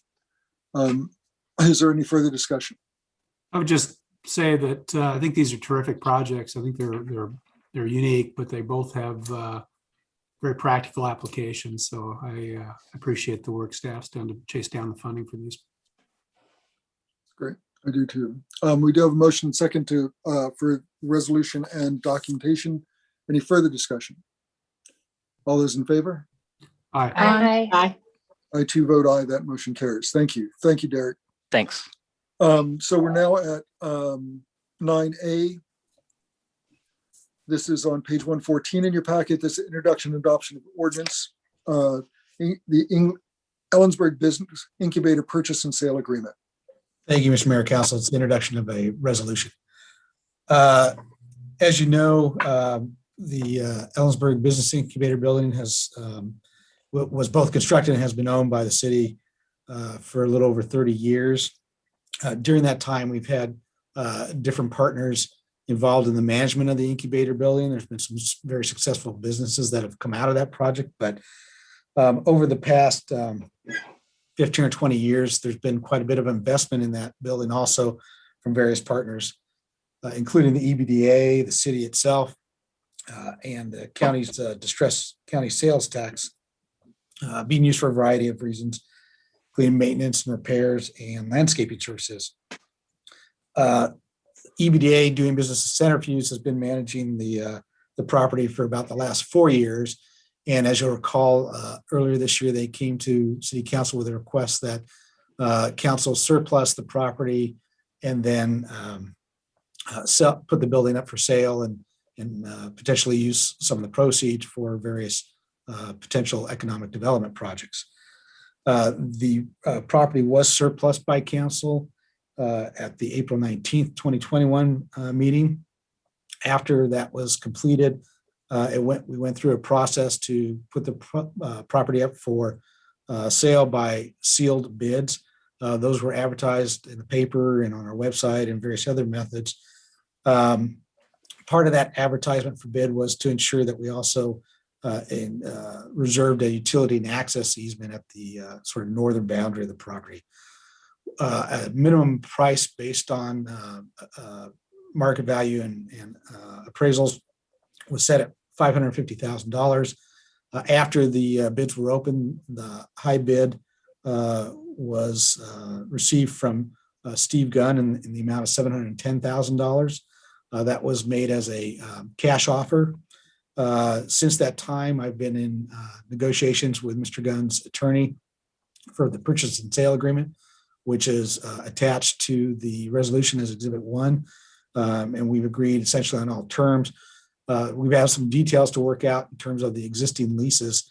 In fact, Mr. Gunn and his wife are buying this. Mr. Gunn is a current tenant, so he's well aware of the other tenants and their status. So we'll be providing that information if this is approved before the proposed closing, which will be June 30th. And at that point, we would assign all of the leases to the new owner, and the city would then receive the proceeds at the time of closing. The access and utility easement is part of the agreement. It will be recorded. It will be signed prior to closing, and then the escrow officer will record that as part of the closing documentation. So with that, staff is requesting that council approve the resolution 2021-16 and which approves the sale of the incubator building to the Gunns and authorizes the mayor and staff to sign all the appropriate paperwork at the time of closing. And I am happy to answer any questions you have. Council. I move that we approve the sale of the Ellensburg Business Incubator to Steve and Susan Gunn and authorize the city manager to execute all documents necessary to complete the sale. Second. So a motion second to approve resolution 2021-16, Like to speak to this? To the Sure. motion? Yeah. I was just trying to restate Oh, it, but go ahead. sorry. Do you want to Go ahead. finish? No, it's I good. didn't mean to interrupt. I've felt for some time that this was a building that we would be better not owning. That it's kind of served its purpose for us and it's time to move on with other things. So I'm really glad, and I'm glad that we have people that really want it and that are willing to step up to the line and come through for it. So. Great. Other comments or discussion?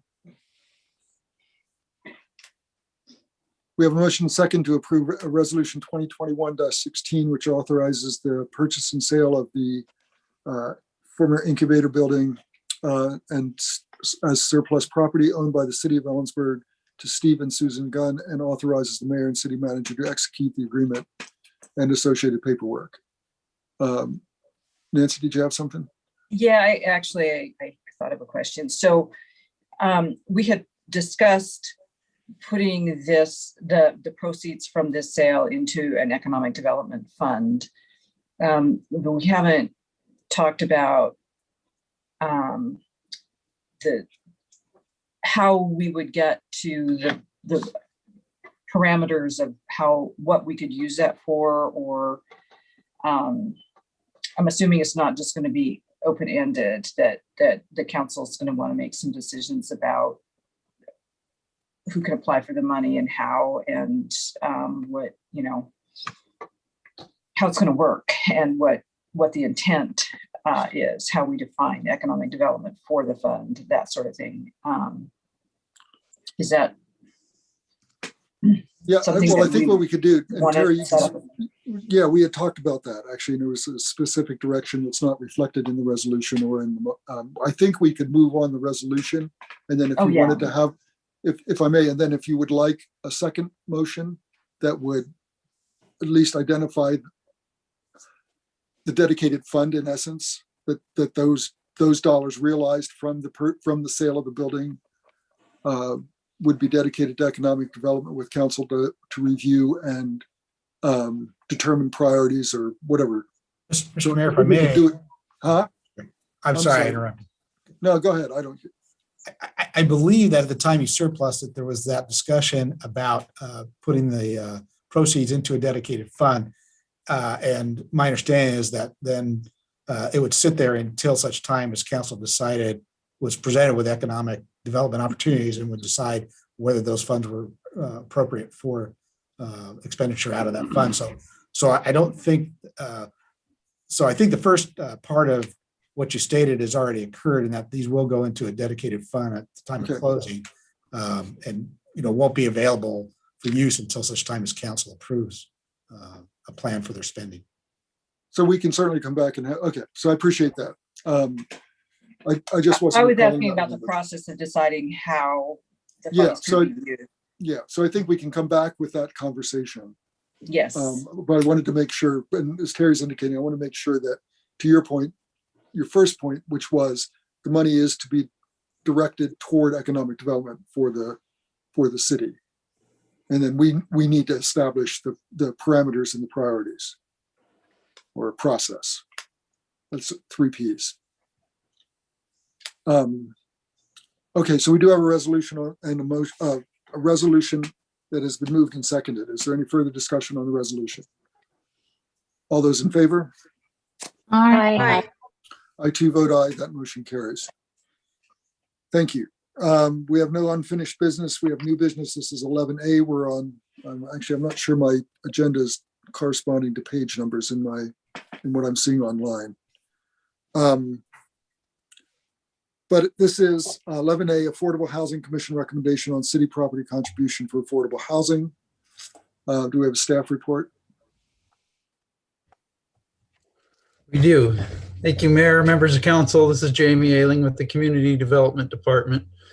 And what we have before you tonight is for council to consider a recommendation from the Affordable Housing Commission for contribution of city surplus property for an affordable housing project.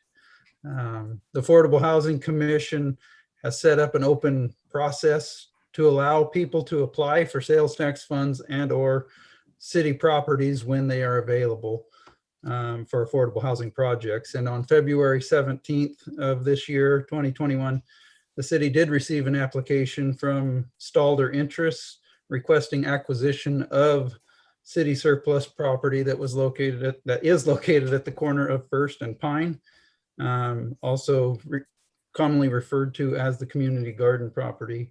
And their request is to develop 57 studio units in a series of 3 different buildings on that property that will provide rental opportunities to low-income residents. On May 5th of 2021, the Affordable Housing Commission heard a presentation from Mr. Stalder, the applicant, and provided an opportunity for questions and answers with the commission. This particular application is only requesting property acquisition. He is not requesting any funding from the sales tax funds. And the RCW 3933-15 would require that those be made available to residents earning 80% AMI. But the source of funding that Mr. Stalder is going after is some federal HUD funding and will require the 60% AMI. So there will be a 60% AMI requirement on these particular funds, but we're not dealing with funds. It's just the property acquisition for a project.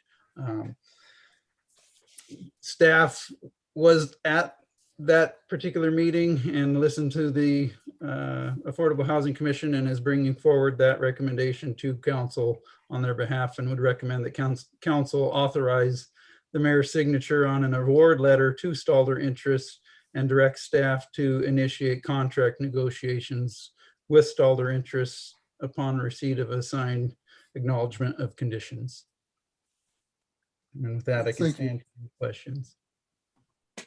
Before we do questions, let's, I believe just looking at some of the names, we did receive some communication from folks about this issue.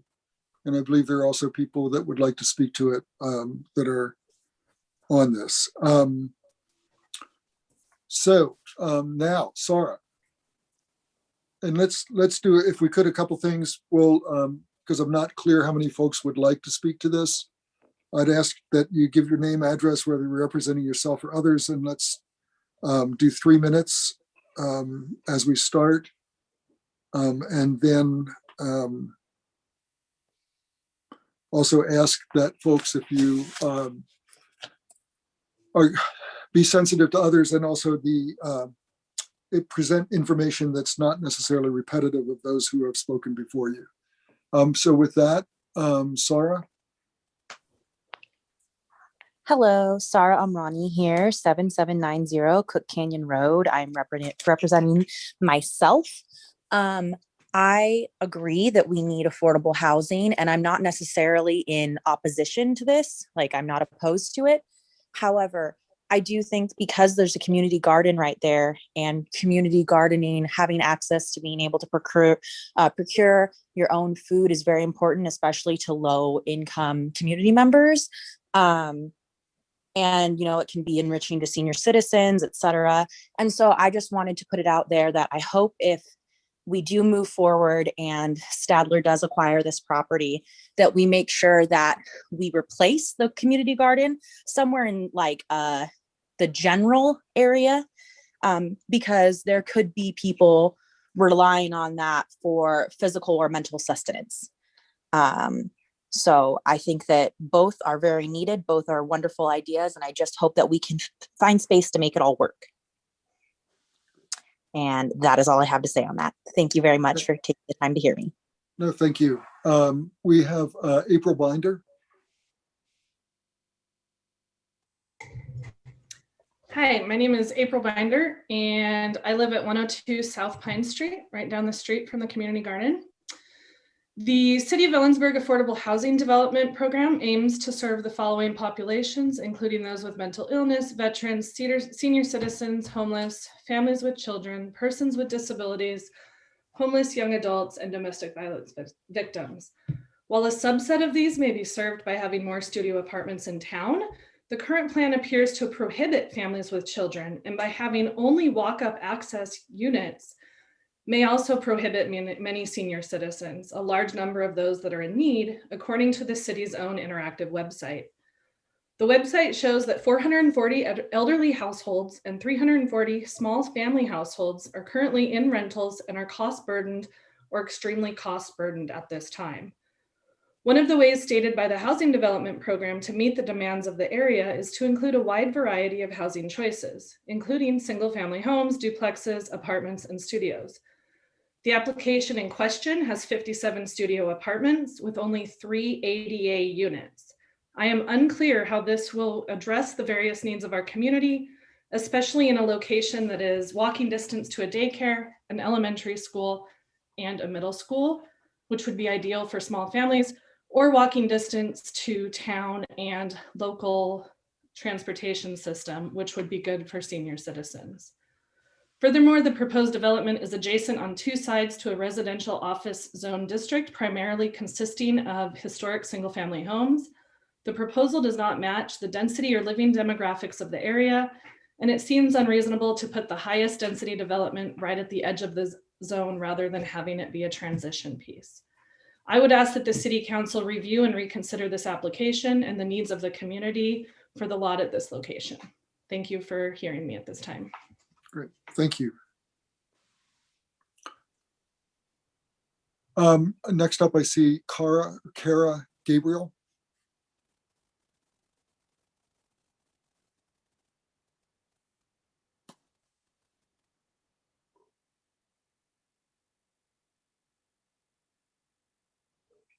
I'm showing April still live, well, with her hand up. Can we unmute Kara? There we go. Thank There you. we got it. My name is Kara Gabriel. I live at 104 South Pine Street, and I'm representing myself. If the City Council awards this land, it will be destroying a community garden that offers social support and outdoor activity to Ellensburg residents, as well as displacing parking that helps employees and visitors to the downtown area. As April Binder mentioned, these assets will be replaced with a dormitory style 3 buildings with 57 studio units. The builder claims that the units will allow renters to move out of houses, which would free those houses to rent to families. But that claim is not based on market research or on reality. House rentals to students in Ellensburg are priced by the bedroom, so families still won't be able to afford houses. And seniors who might be interested in studios clearly aren't welcomed by a development project that only has 3 ADA accessible units and no elevators. The location, as April mentioned, is 1 block from daycare, 1 block from Morgan Middle School, 3 blocks from Lincoln Elementary School. But single parents or families cannot feasibly use studio apartments, which is the only type of unit in the proposed development. A development in that location should be mixed multi-bedroom units that have more ADA compliant units that would actually serve the residents of this city. So I ask you, why is the city subsidizing housing for university students? Why is a location that is perfect for single parents or families not being developed with them in mind? Why are seniors losing a community garden that they cherish, but they aren't getting more than 3 potential units? Why approve a development where students will be the primary occupant when students are temporary residents of this city whose housing needs should be the responsibility of the university? The city of Ellensburg should support affordable housing for everyone, and any development on that lot should do more to support families and seniors, or else it is truly a lost opportunity to help all the residents of our community. Thank you very much for your attention. Thank you. Next, I see Ryan Romano. Good evening, Council. Can you hear me? Yep, a little Great. faint. Hey, at first, I just want to take the opportunity to thank the Affordable Housing Commission for taking steps forward to look for opportunities to provide some affordable housing. First off, my name is Ryan Romano. I live in 103 North Pine, representing myself or a family here. One of the topics that I had, which was kind of mentioned earlier, was the flow of the town. You know, we have 2 and 3 story buildings over there on 4th Street, and we come down to our single stories, and from what it looks like, we've got 57 units here in these 3 buildings, which must be at least 3 or 4 stories tall. It doesn't really flow with the progression of the business into the residential section of town. Another thing is the parking spaces. They have 57 units, 3 for handicap. Washington State has 2.48 people per average per household, and 2 cars per household. They have 41 parking spaces allotted for those 57 units, which means that they're taking up valuable parking spaces here in the community, not only for businesses downtown here that share that with the residents along Pine Street and Ruby Street as well. Which has previously been discussed, some of the green space, what would happen with that. That is definitely a concern. And then, as Jamie mentioned, that this is aimed for lower income people to live. Lower income people have a higher rate of being targeted for nefarious activities. And we also have a pretty high frequent drug house right there on the corner of 2nd and Ruby, which could be problematic for the community in this area and the people moving into that place. It's just a concern, and not sure that this is the right move with the 57 units and 3 handicaps for targeting the community here. And that's all I have. Great, thank you. I see, I'm assuming that's Sarah Haven, not Sar. Hi, thanks, Bruce. Hi, my name is Sarah Haven. I live at 103 North Ruby Street, and it's tough to say whether I'm representing myself or others. Let's start with others first. I was there from day one at the community garden, and I did just want to say thanks to the others that are talking about that. I know you guys don't like redundant info, so I'll let others keep that discussion going. But it does have a lot of benefit, clearly, beyond just the gardeners.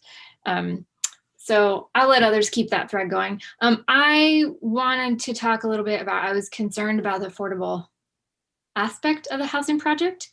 That being that I don't actually think it's affordable. $700 a month approximately for a studio unit seems very unreasonable. Never mind, I realize that's only 60% of the AMI, and the city's only requiring 80%, but since he's applying for those HUD funds, so I'm wondering if he does not receive HUD grants and it goes back up to 80%, that just seems pretty extreme, because especially in the proposal, he suggested that single tenant units have surpassed $1,000 a month, and that he wants to offer well below market rate for those units. And I feel like we're getting pretty close back up to that number with 80%. So I'm just concerned about who can actually afford these apartments. And I'm also concerned about the city only requiring the property to maintain affordability for 40 years, after which the owner can raise prices as much as they like, which there is a history of that happening. And I'm wondering if there's an implication here that will there no longer be a need for affordable housing in 40 years? Or do we just not want to have to think about it? Or is it like a reward for his willingness to build affordable housing? I would have thought that getting a choice piece of property for free, which he can collect rent on, would be a reward enough. And then I just want to touch on the community part of the application per Part 2, Section 3, the sense of place and community. I think it's unreasonable to think that studio housing, which will most likely be students, especially as previously mentioned, the building is 4 stories tall with no elevator, so unlikely to house seniors or others with disabilities. That student housing will build a community as suggested, which is rightly so, because students are meant to come and go. So I think that's fine. But I would much rather see a co-op scenario where students have, or not students, I'm sorry, residents have the opportunity to potentially buy into their housing, because that would really be the city supporting its residents and giving them a real chance at sustained, affordable housing, and hence what actually helps build community. So I just hope that the council takes in the comments you've heard so far, and I hope more to come before they proceed with this decision. Thank you. Thanks. Would anyone else like to speak?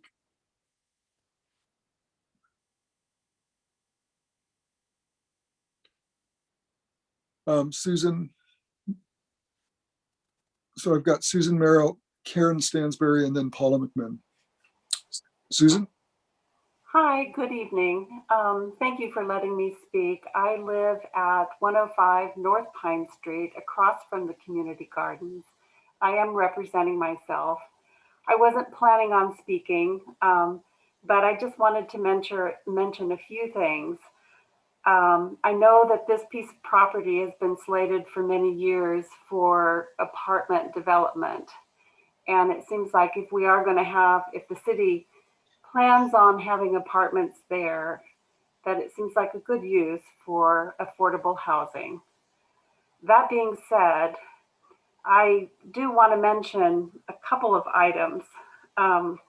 One is, because if it's proposed for affordable housing, I think that means it's outside of comprehensive plan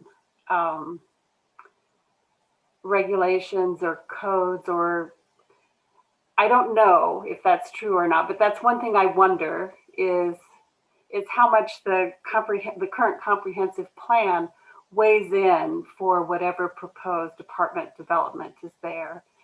And one of the big factors there has been mentioned by a number of other people, that a 4 or 5 story building does not right now seem to fit into the current comprehensive plan in our residential area. So that is a concern of mine too. And then also, I just wonder, I was looking at current population and estimated population growth. And right now the city is a little under 22,000 with a 1.1% growth. So that means that estimated population growth could be about 240 per year. If you have 57 studio apartments with, say, just 57 people, so one person per apartment, that's perhaps 25% of the estimated population growth could find a rental at this spot across from me. And that seems pretty high percentage of new renters, or, you know, to meet population growth. So I am concerned about the density. And currently looking at the plans,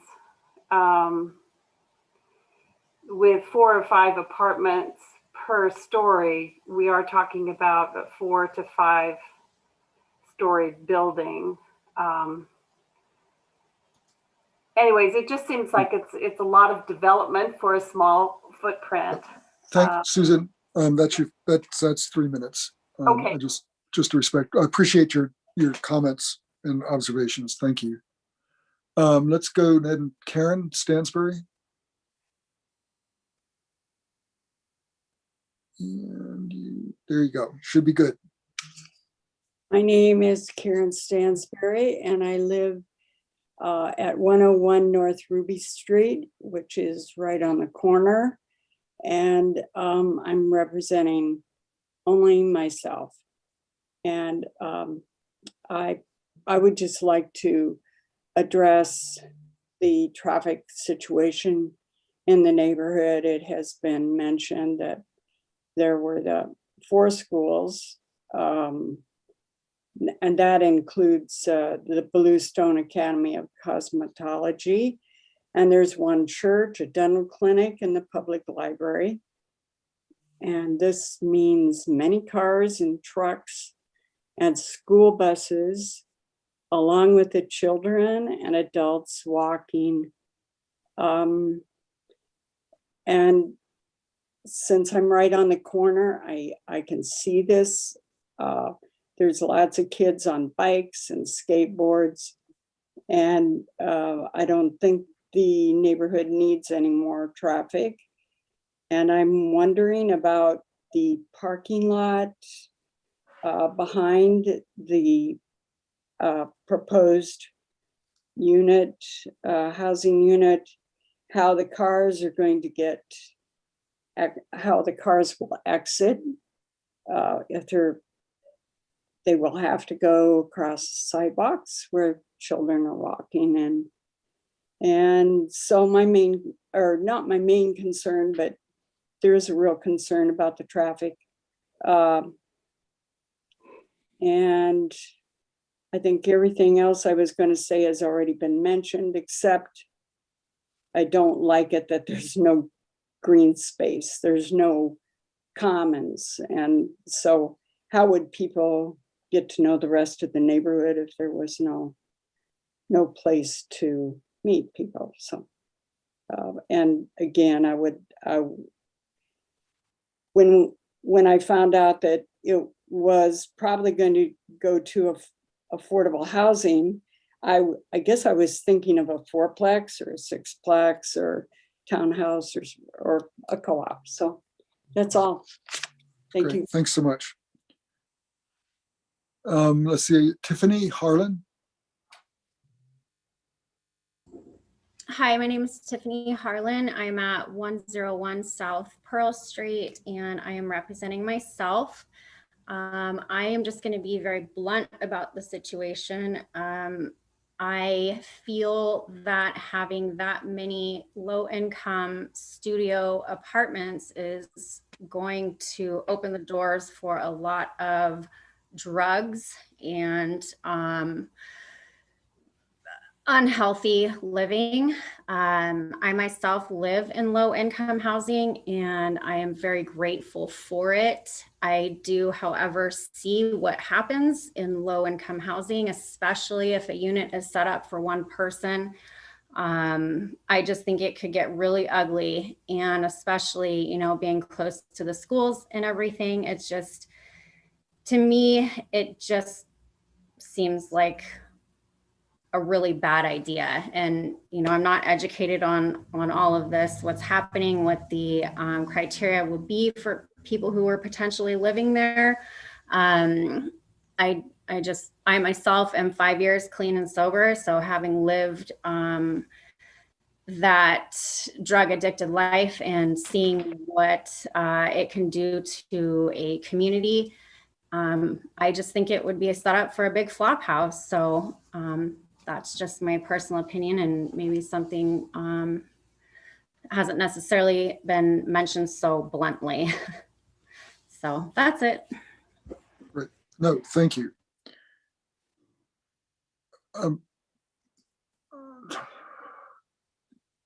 Karen, I still see your hand. Is that just a technological thing? And then Paula, let's get Paula and Min.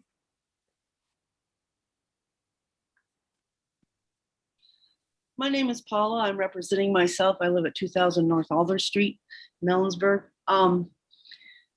A couple of things. I live in a Section 8 housing too, and I'm not seeing all the drugs, although I see some interesting things happen at times and I report them. But I've also seen people with families just trash a unit just horribly. So I don't think it's single people with drug problems that are going to be solely housed here. At the same time, I really appreciate what everyone else had to say about it, and it was really great input. Makes me really proud to be a citizen among such other citizens. I'd like to make a plug-in for a community garden too.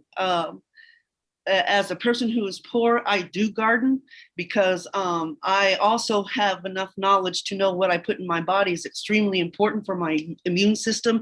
And that's why I have not been sick for years. And to not have that access because they do not allow us here. If you drive by my apartment, there's all kinds of pots with tomatoes in them and things, but I also garden. I have the opportunity very close to me at CWU, but I think that our town in the future and currently would benefit from more community gardens. We have a very nice one over by the Catholic Church as well, but they need to be strategically located within our communities.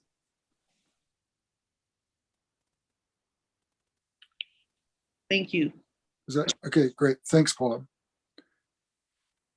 I'm not seeing anybody else who has not spoken. Does anybody else wish to approach? Anybody else? Rebecca Sandvig? Hi, this is Rebecca. I live at 101 South Pearl Street. I am one of the gardeners at the community garden. And the first thought when I was handed the paper with all the diagrams of what he's going to build and how it's going to be built was that this is the last green space in downtown Ellensburg. And that really carries some weight. You look at the next generation after us and the one after that, they won't have that green space if you use it for affordable housing. And I'm not saying we don't need affordable housing. We do. We need plenty of it. There's lots of room in West Ellensburg for that. We need the community garden. It's something I go to every day. You can catch me there 2 or 3 hours every morning, watering the flowers in my garden beds. It's very healing. And I know a lot of handicapped people like myself that garden there. We need the availability of the downtown garden. It's close to where we're housed. I don't have to take transportation. And like I say, my disabilities limit me tremendously. And that garden has been my savior. And I would hate to see the traffic around the schools. That bothers me a lot too. We already have crazy traffic around that school, Morgan Middle School. And I watch it from the garden while I'm working. And to add 40 cars to that neighborhood is, I don't think that's like asking for something to happen. So that's my opinion. Thank you. Great. No, thank you. Does anyone else wish to speak? Blake Collins.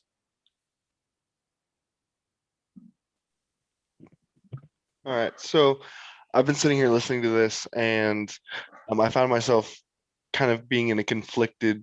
Oh, sorry, my name is Blake. I live at 106 West 11th, representing myself. Apologize.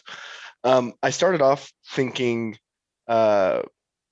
excitedly about 54 units and more people coming into downtown Ellensburg as far as economic vitality, as far as the added energy to the space. But the more and more I listen to the testimony of other citizens, I can't help but think that this is the city's council's opportunity to preserve the things that make Ellensburg so amazing. The green space, the community garden, all of us having a spot to come together, I think is something that the council has an opportunity to declare its importance. And I think that's kind of where it came out to, is that I just believe that it's the green space is important, and that Ellensburg is growing so rapidly that we don't need to do anything else to bolster our density. That's happening no matter what. So I think that's where I stand. Great, thank you. Does anyone else wish to weigh in? Appreciate all the time that people are taking to have waded through this to get here, and also for the feedback. Anyone else? Okay, so what I'm going to do, let's go back now, and council, you've heard quite a bit of discussion and feedback. Let's open it up for a conversation. Mary? Well, I want to respond to one thing right off, which was somebody brought up, one of the people who spoke in brought up the question about it being for college students, and I misread the same thing in it.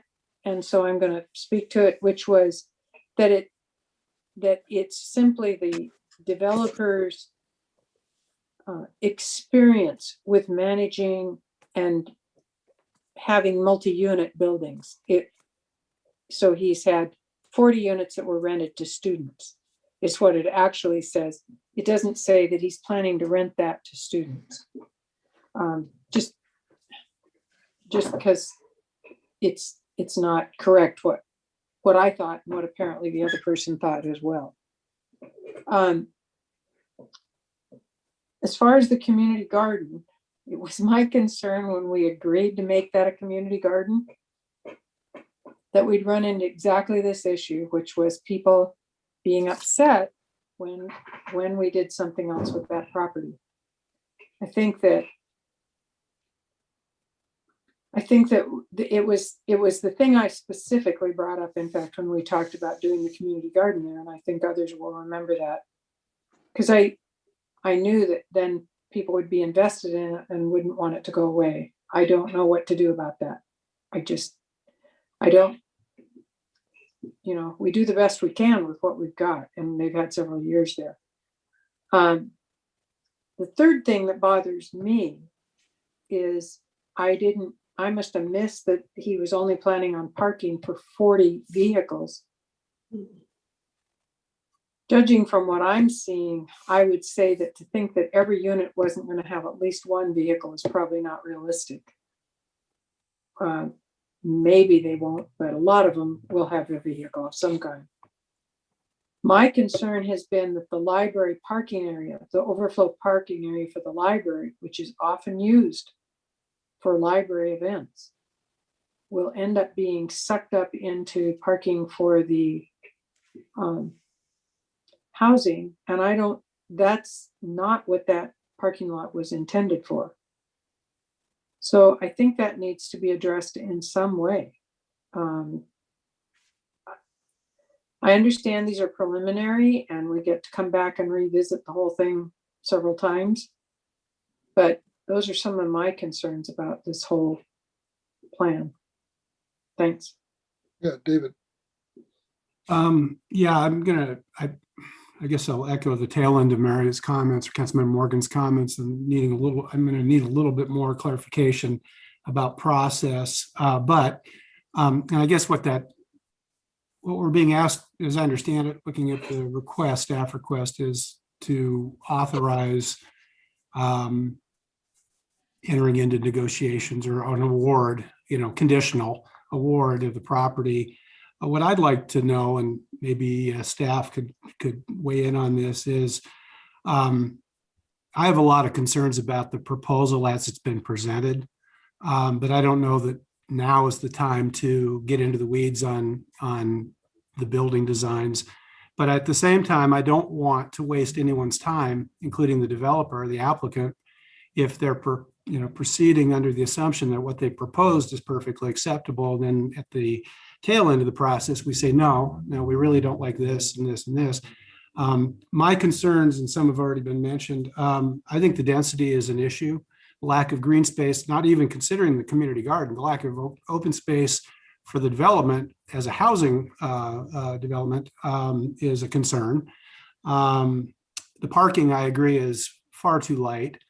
And I hadn't even really thought about the mix of units in terms of accessibility and height. I would agree, and I don't recall, and it's probably in the proposal, what the ultimate building heights would be or the proposed heights. I think probably 3 floors is a safe assumption for 18 units per building or 19 per building.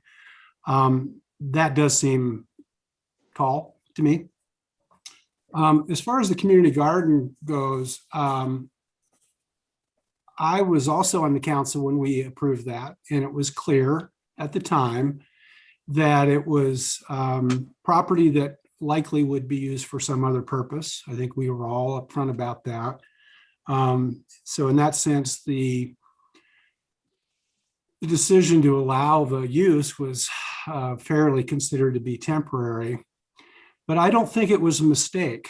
I supported the community garden at the time, and I think it's proven to be an asset, even an unexpected asset in the community. So sometimes, to the earlier point, we do things with some aspiration that it's going to make a difference, whether we can take full credit or not. I think this is an example of something that we sort of acknowledged, on the fly, and it's turned out to be something the community really values. So along those lines, before we get obligated too deeply into an agreement on this property, I'd like to see some sort of a way to address the potential loss of the community garden. And I don't know that falls on the applicant. I think that may be a city responsibility in terms of finding alternative space. It seems to me that we're limited to one of our parks, one of our downtown area parks, which isn't really close, but we've got Memorial Park and we've got Mountain View Park, that are semi-close. I think those are some of the things. I'd have a hard time supporting this as it's presented today, I guess is what I'm saying. So It may be premature. So I'll stop there. No, it's good. Thanks, David. To everyone's point, a couple things, just so we're clear. The parking that has been proposed is consistent with the zoning. And we actually reduced the one parking for CC and I don't know, a number of years ago. So, but just so we're clear, the 40 is driven by the code requirement for parking for a development of this size. Either Terry or Jamie, I think both Mary and David are raising good points in terms of I've looked over what we're calling the award letter, and the award letter is basically predicated on the development as it's been presented. So what is the flexibility if council chose to have further conversation with the developer that would could acknowledge some of the issues that we've heard this evening? Or Heidi, you can jump in. I'm not one to, I don't care who. Thank you. Jamie, do you want to take this? I can take a shot at it. I mean, it's definitely the reason we bring it before council, and we don't just move forward. So I think it's definitely in your purview to maybe condition it, the award letter. We don't have to accept it as presented. Further discussions could be made.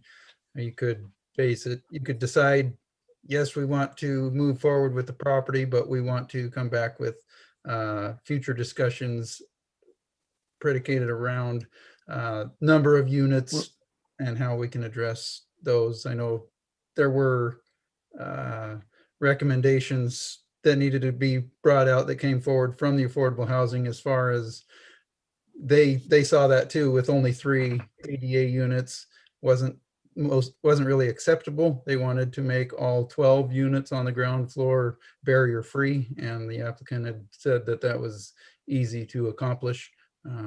So I think it's definitely within your purview to bring this back with further discussion around the actual development on the property. Okay. So just for clarification, the sentence I'm reading in the award letter is the city's reservation of property is based upon representations made in your application. You are the applicant, not in any future negotiations or conversations with the city. So I'm a little confused, because it would seem as if this would be the moment that we would sit back down with the developer. Mr. Mayor, this is Terry. Thank you. I think you hit an important point there, which is that, we haven't heard from all council members, but I think if you want to have the developer include other design elements or change elements, that direction really needs to be given to staff to go back to the developer. In fairness to the developer, they can say, yeah, I can do it for that, or no, I can't. I mean, they budgeted it out, as you know, at about $4 million based on their design and the number of units that are in the proposal.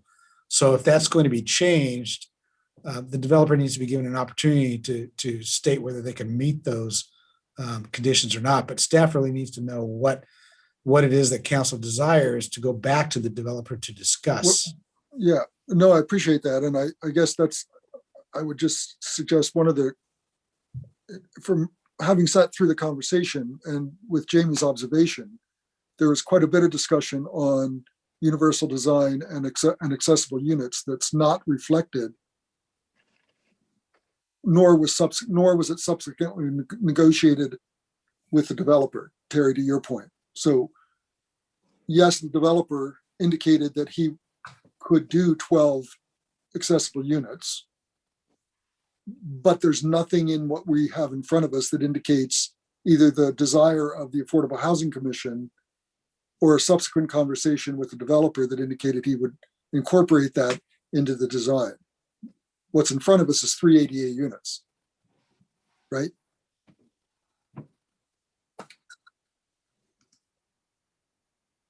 So what's our path? I guess that's what I mean, do we do because I don't feel like this is fully fleshed out now for action. Right. I would like to comment. I agree with you, Mayor. I don't believe it is either. I'm not comfortable with 3-story building in that particular part of town. I'm not comfortable that all the units are studios. There's nothing for families that's being offered. And I would like more ADA compliant units in the design. Yeah, go ahead, Nancy. I just want to say, I am committed to having affordable housing at this location. I agree that the city should look for alternative locations for community gardens because I think they're great things, and I garden too. And everybody should have a space that they can. Actually, when I did the math, I think that what's being proposed is a 4-story building, and I am comfortable with 3. When I look around at some of the 3-story buildings in neighborhoods around between Chestnut and downtown, they seem to fit okay if they're designed right. But I wouldn't go 4 stories. And I agree, we should try and negotiate for 12 ADA. So, and I noted in the application that the developer said that he wanted to have some public meetings, but signing a commitment letter right now doesn't allow, he could have a public meeting, but he's still committed to what's on paper here. So if, yeah, I'm just wondering if we can have a little more conversation before we sign that commitment letter. I agree with that approach. Well, I mean, I think if I think about process, Tristan, you want to jump in? Stacy had her hand up first. I can't. I'm so I have more sorry. questions. Stacy, you are not on my screen. This is the first time this has ever occurred to me since we've been doing Zoom meetings. I cannot keep all of council on the screen, and I don't know why. No worries. I had a few things I wanted to speak to on this, and it sounds like we're moving away from an award letter tonight with maybe some negotiations. The difficulties that I have agreeing to this are different than some of the difficulties that other council members have. I appreciate Matt and the developer coming forward with this project because I know there's so many moving pieces and we need developers like Matt to come forward with these projects. That's what the whole Affordable Housing Commission has been asking, and he complied with the RFP and he did exactly what we asked of him. And so I just want to make sure that I really make that clear that I want to support the progress of projects like this.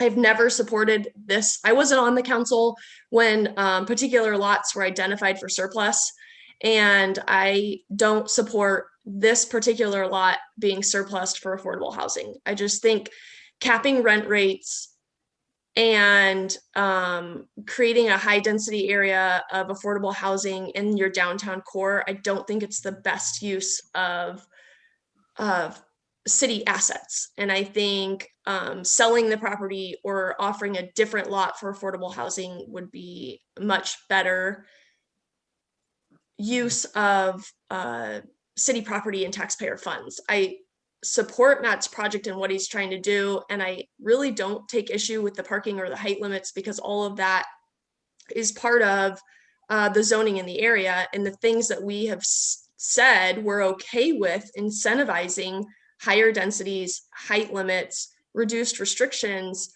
to try to incentivize developers, because we've acknowledged that we have a housing crisis. But then when things come in front of us, I feel like we back out and say, oh, well, actually, we're not okay with height incentives and parking incentives. And so I think that there's things we can do to support mitigating the traffic around the schools and around the businesses. I understand those concerns. And that's why, one of the letters we received even asked, can you just switch it to 3-hour parking so that we don't get residents parking there, overnight all the time. So I think that there's things we can do.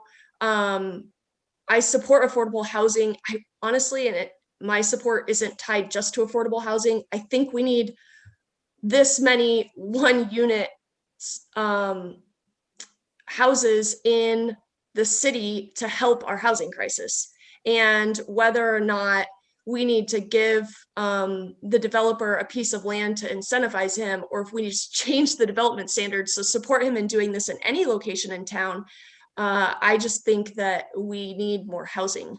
And so whatever council needs to do to push that forward, I don't think that this is the right spot to cap it and create a situation where a developer doesn't have incentive to care for the property for 40 years. That's it. Kristen?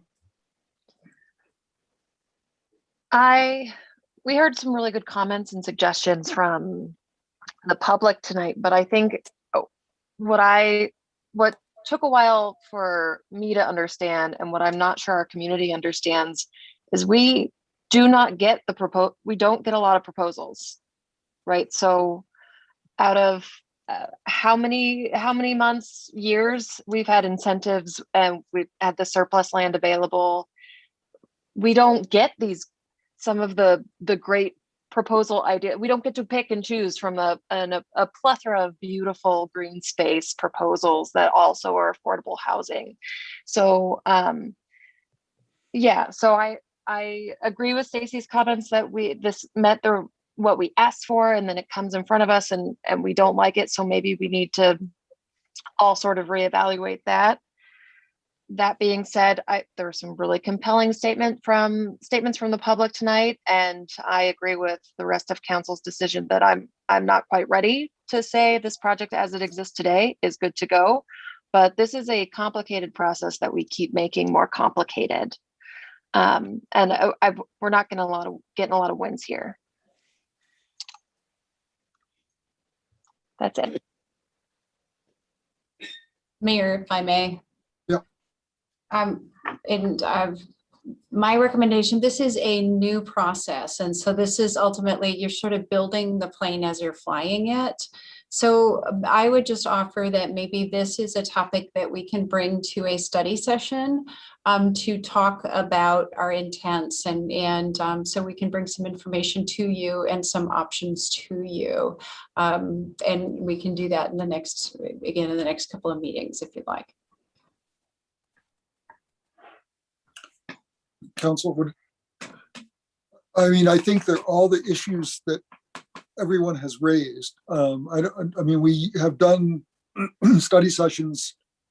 Historically, we've started meetings at 6 for an hour, which could be a focused conversation on this particular project, which may provide potential direction for staff and also clarification for council. That might be a reasonable way to go about it. Because I think it is, to both Stacy and Tristan's observation, if council recalls, we RFP'd this when we first went out and got how many proposals? That would be none for anything. no duplex, no fourplex, no 200 units, no nothing. Which is why we're able to have the conversation about how do we make this work for this property. I would ask the public, as you're listening to this, to recognize that the zoning is appropriate. The project meets what we have said through both our comprehensive plan, which was referenced, as well as our code, our land development code. I would also, for those that referenced our dashboard on affordable housing, or if you do any research, studio apartments and one-bedroom apartments are running at about 0.1% vacancy rate now. It's not only family, it's pretty near everything. And actually 2-bedroom and 3-bedroom have a slightly high, lower vacancy rate, lower in the sense that you're close to 1% in 2 and 3-bedroom. So, the type of housing that's being proposed is consistent with what we have indicated is the need. And the type of housing that's proposed meets our comprehensive plan. It's an infill project. Infill projects sort of build density in our downtown. To Blake's comment before he started off on green space, we build density downtown so that we can keep our downtown vibrant. Because if you look at Patricia Place, Glenn's, and Patricia Place 2, all of those were encouraged through rezone or modification of our parking to support an infill project that brought density into our community, into our downtown. So I think to Heidi's and the city managers, there are clearly issues underneath this. I'm not prepared to sign off on or support signing off on the letter as presented or the project as presented. I also think we need to have a conversation about how we honor the recommendation of the Affordable Housing Commission also, because they've also invested conversation, time, and energy in this. And if council chooses to modify, we need to recognize how we're going to bring those voices in to the conversation also. Nancy? Well, it strikes me that the conversation needs to include the developer, because if he says, no, there's no way I can pencil this out with what you're asking for, then. Well, the challenge right now, if I may, the challenge right now is we don't know what we're asking for. And I think what Heidi is suggesting is let's take an hour as a study session, and at least get to a point where we know what we're asking for. Are we asking for 12 units? Are we asking for increased parking? Are we asking for 4 stories? Are we asking for 3 stories? Are we asking for 3-bedroom? Are we asking for 1-bedroom? What in God? Because that's all been what I've heard. I mean, as a summary of what my issues might be with this project, to all the way to Stacy's. Well, we just need to sell it outright. Which, by the way, folks, if you're listening to this, means you have no control other than what our code is for the public. David. I just want to throw back in. I don't disagree with any of the comments in terms of the frustration trying to make this happen, but I think that,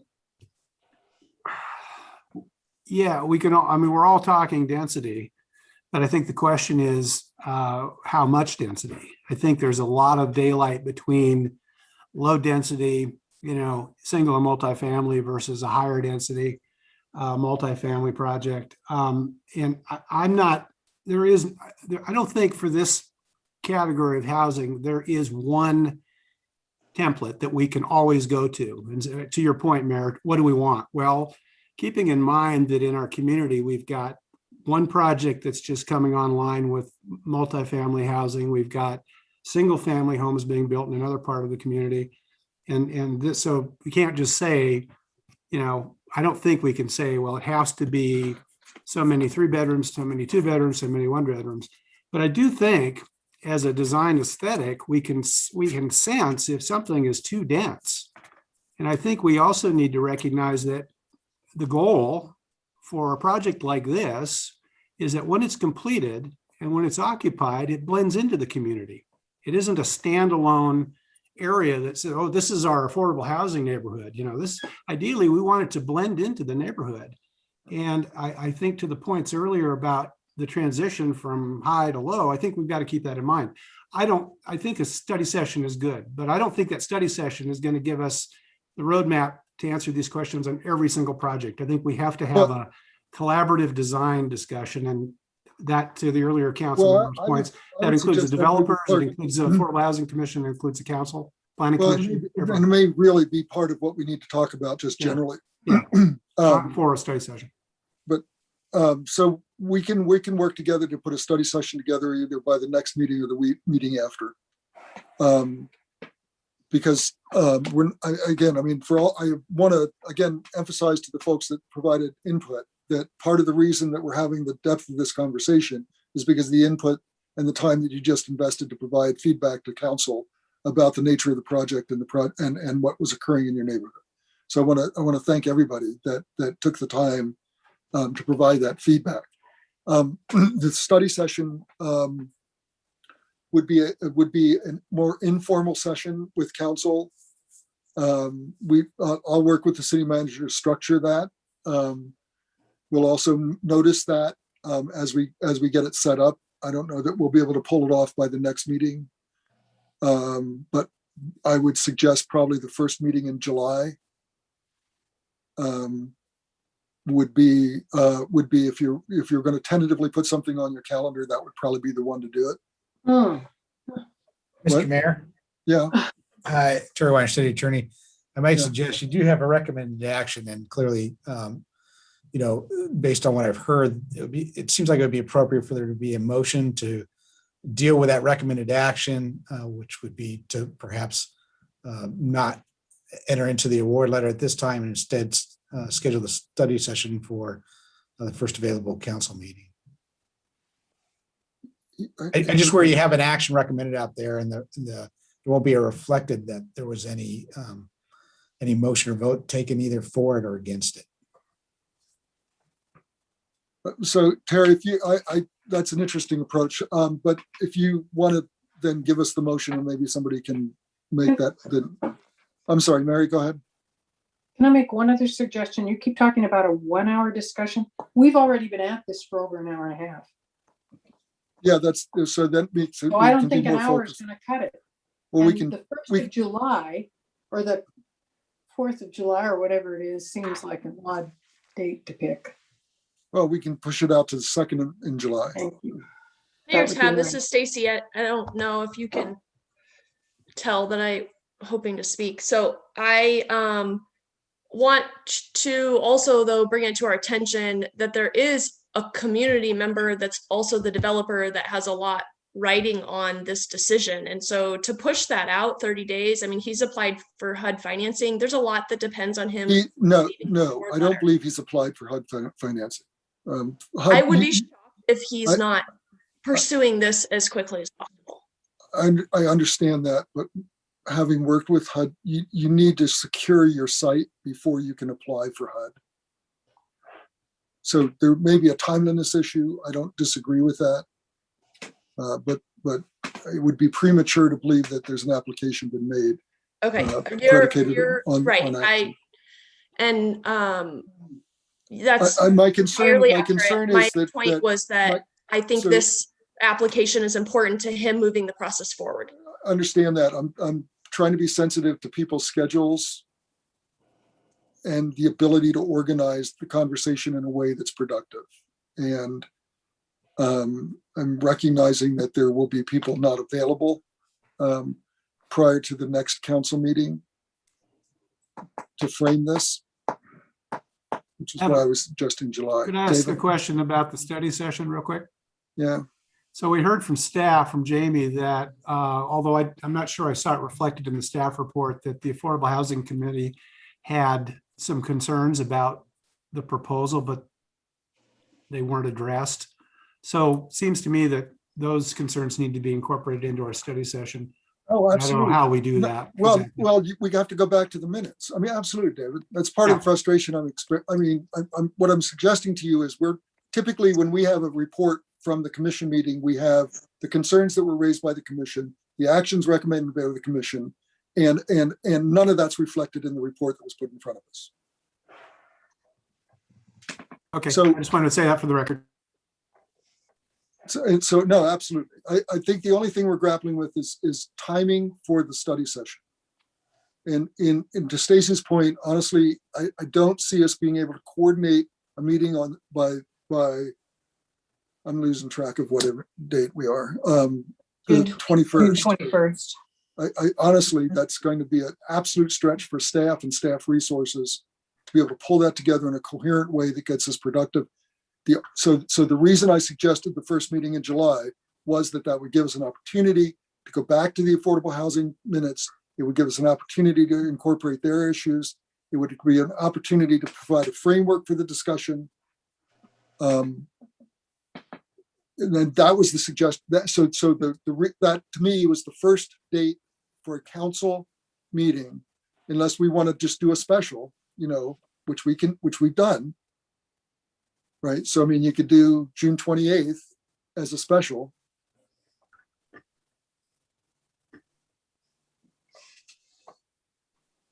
That's fine. Whatever. So I need council, I need direction. Either we're going to, if we want to do it in an expeditious manner, then we're either going to set a June 28th special. We can start it at 6, or we'll take an hour prior to the July 5th meeting to have this conversation to provide direction to staff. And either which way. Would Heidi and staff be available for a special meeting on the 28th? Yes. Yeah, the 28th would work. The 21st is a crunch. Okay, I can do that. Yeah, I think that might make sense only, and I think to the earlier point about the ability for our discussion to be wrapped up in 1 hour, I think it's optimistic. Certainly something we should strive for, even in a special, but if we opt to just tack it on to an existing meeting, we should be open to the possibility we may need to do that more than once. So the 28th might make a quicker work of it. Okay. So can I make a motion for this one? Well, I need to go back to Terry's. I think we're going to need I need you to help frame. Well, could I make a motion that we table the request to authorize the mayor to sign the award letter and pending future council deliberation? On the 28th, I second. Well, I don't know that we need to tie it to the 28th. Yeah, I wouldn't necessarily limit it to the 28th because it may need more deliberation beyond the 28th. Well, it also may be that we provide direction on the 28th, but we don't have an agreement back to us, right? Right. So Terry, I need your help. I mean, because I would just, huh? I think Councilmember Miller's motion is appropriate. The only thing I would suggest adding is just to get it out there and to move to schedule a special meeting on the 28th at 6 p.m. It can be all one motion. I think he already stated the first part of it. David, can you make a run at that again, please? Okay, so I will move that we council table the request to authorize the mayor's signature on the award letter to Stadler Interests until such time that council completes further deliberations on the subject. Then also I would move that we schedule a special city council meeting for January 28th, 2021 at 6 p.m. for the subject 2021. June 28th. I'm sorry, June 20th. Did I say January 28th would January not be next fine. year, last year, I don't know. Yeah, yes, June 21st, I'm sorry, June 28th of this year. How's that? I can second that. Okay, so we have a motion and second to, I have no idea what we've done. Table the request pending further council deliberation. 1, 2, schedule special council meeting for this purpose. June 28th, 2021. For further discussion. For further discussion. Is there any further discussion on the motion? What time? 6 p.m. 6. 6. Further discussion on the motion? All those in favor? Aye. I too vote aye. That motion carries. Beth, did you get that sufficiently? Yes, sir, I did. Oh, boy. Okay, and I mean, that felt painful at time, folks, but I think it was a really, really good discussion. Again, I want to thank the public for showing up. You can always also email, I think, or sign up for special sessions or items of which you're interested on our website, and you would get noticed about the meeting. But for anybody listening right now, it will be June 28th. That'll be another Monday, 6 o'clock. So with that, we should move on. Do we need a break, or do we want to just plow through? We've got one more We thing. just finish it. Yeah, that's good. Okay, so thank you all again. So this is 11B, we're on page 167.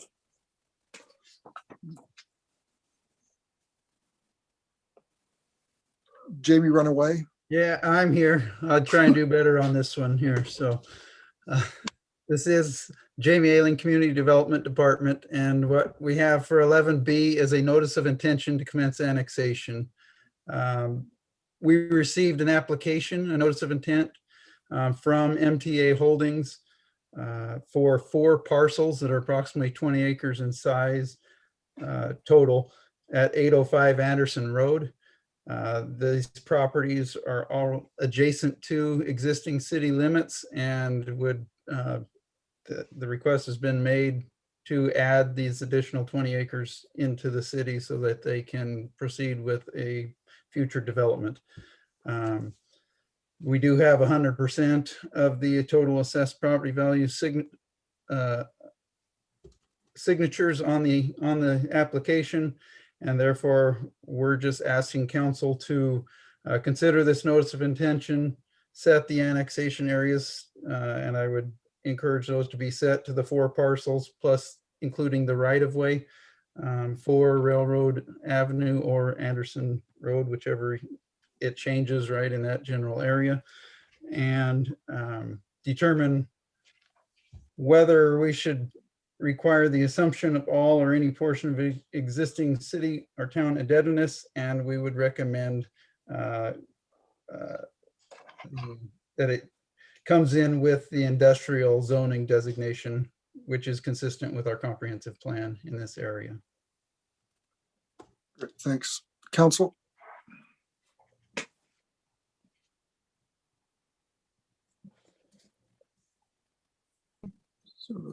So I'll take a shot at Yeah. a motion to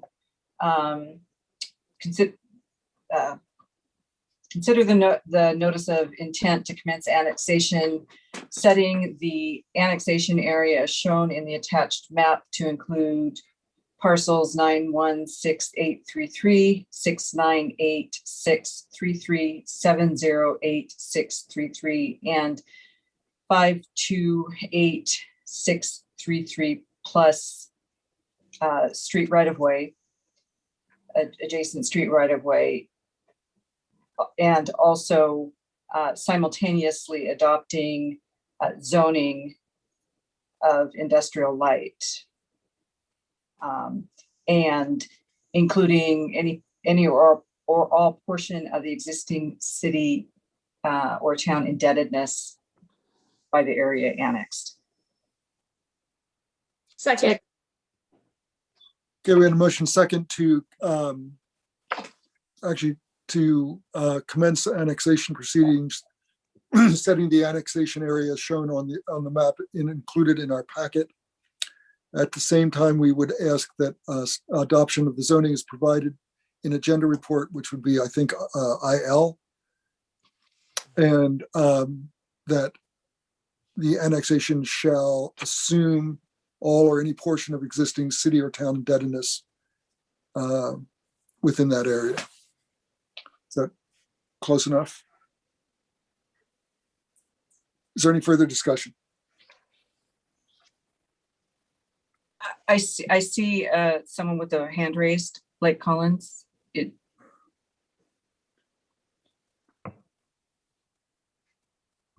He just took his hand down, Mr. Mayor. Yeah. Okay. Any further discussion? All those in favor of the motion? Aye. Aye. Aye. I too vote aye, that motion carries. Thank you.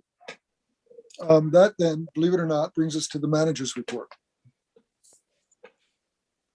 Good evening. I'm Heidi Barron-Sternaway, your city manager, and I will try to keep this brief. Still here after this. Still here, absolutely. So Wonderful. Few items to report tonight. One, just for record, the city code requires us to notify you when we make a purchase, a utility purchase. And so our team purchased natural gas that will cover the months of November through March 2022. So also, it is construction season, and so you will start to notice this week a project along Main. They're going to be working on several signalized intersections on Manitoba, 3rd Street, 5th Street, and University Way. There will be some disruptions. The construction will actually run about 2 months, with the project finishing up in October with the final signal work. And ultimately, they're looking at retiming everything as well. So hopefully we'll see some efficiencies on Water Street and Main and University when the project is finished as well. Our staff are doing really great work getting grants. And so our transportation, Central Transit, actually was awarded a consolidated grant. This is from Washington State Department of Transportation, just under $1 million, $961,000 for the 2021 to 2023 biennium. And this is a big chunk. I believe it's about 50% of our operating costs for Central Transit. And this is an increase from the previous biennium. So really great work, the team with Central Transit. And I'm going to skip ahead and talk a little bit about the streeteries. Just based on the uncertainty, the streeteries were provided on a temporary basis under an emergency city manager order. Last week, just given not knowing when the governor's order was going to be lifted, we actually extended that through another city manager order to the end of September. And so that will provide us, the city council, with an opportunity to have a discussion about the future of streeteries and the type of development restrictions or codes that folks would need to build to if we're going to continue to allow those past September. So that's on your on a future agenda as well. Second to last here, I guess I have a request to set a public hearing. So tonight you adopted a change to or updated the 2021 to 2026. And so the 2022 to 2027 transportation improvement plan will be presented next week. We would ask, it is required by law that we adopt that every 6 years. And we would actually ask that the council set a public hearing for June 21st to hear the 2022 plan. Council, thank you. So moved. Second. We have a motion and second to set a public hearing for the 2022 through 2026 transportation improvement plan for the council meeting of June 21st. Any further discussion? All those in favor? Aye. Aye. Aye. I too vote aye. That cancels. Passes. Excellent. And the last item I would have is we had a request this afternoon for the mayor to sign on to a letter really advocating for mid-sized towns, a special carve out of any of the federal dollars that come down through transportation. It's the INVEST Act, that they carve out a section for small cities between 10,000 and 75,000. It's a letter that would go to the chair of the committee and Congresswoman Strickland. And again, they're trying to send it off tomorrow. We just got it this afternoon. And the city attorney recommended that if we're to allow the mayor to sign, that it really should have a council blessing on it as well. So, I sent that out to you. Again, we just got it today. And it's really advocating for, that action to make sure that mid-sized cities are not left out of funding. So are we good with mayor's signature on that? We've not always done motions, but just gone with consensus. Okay, good. So we'll get that out tomorrow. Thank you. Thank you. Okay, council reports then. Mary, you want to start? I don't have anything to report. That was blessedly short. Stacy? I have a few things to make up for the time I gained from Mary. I'm not granting mine. Oh. Cut it off. The interlocal agreement, Councilmember Lamb, Commissioner Waxsmith, and I were working kind of as a subcommittee on moving the interlocal agreement forward.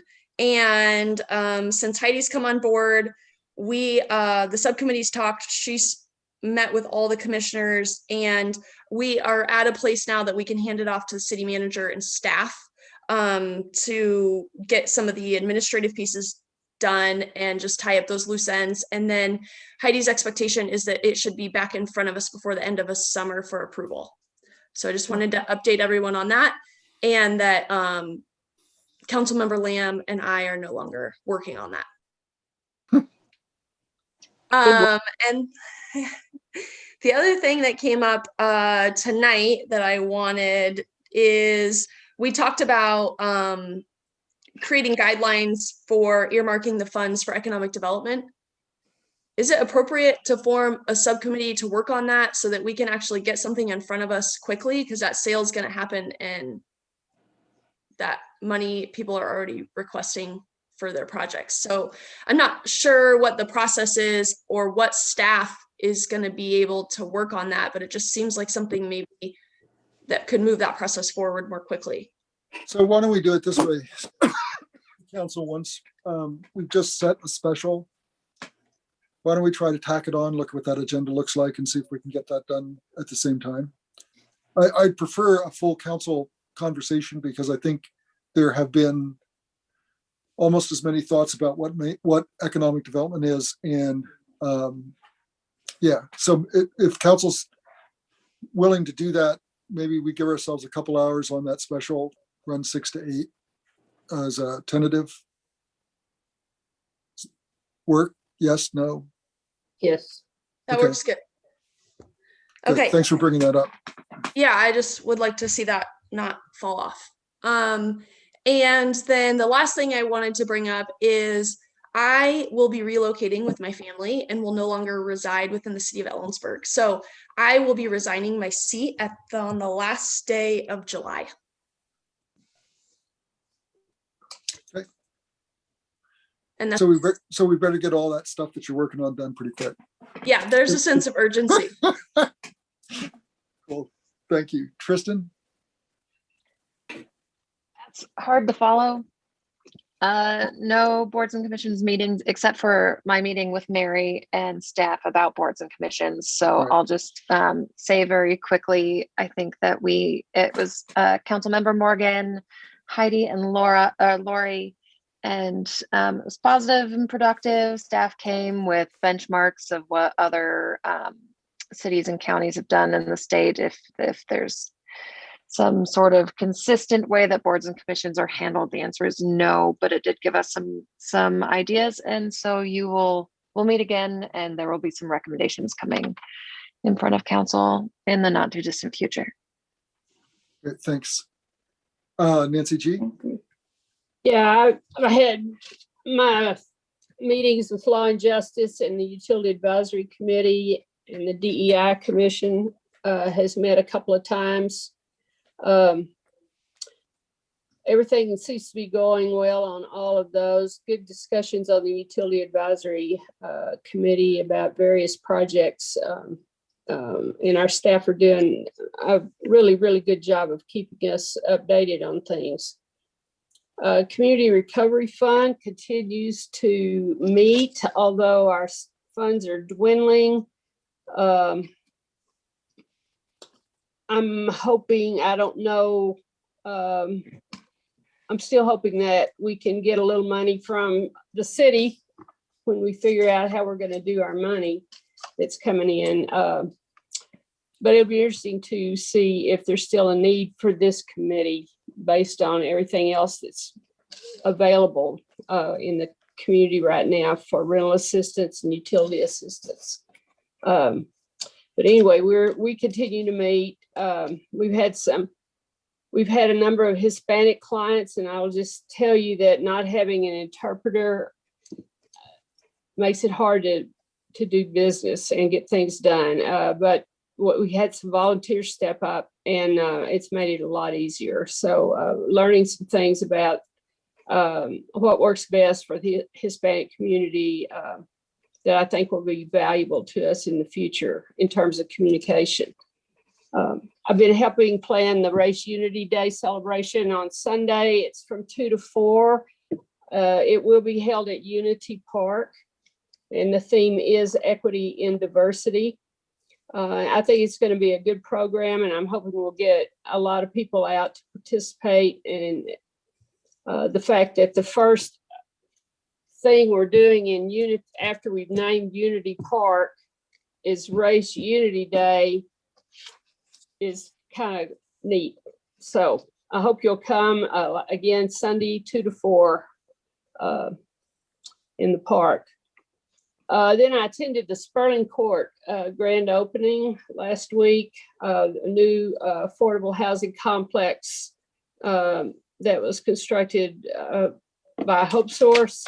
I would encourage people in the community, if you have not seen that project, I would encourage you to drive by. It's very impressive, and it's quite a compliment to the city of Ellensburg. I was very pleased with the way it turned out. So that project is located on Rainier Avenue.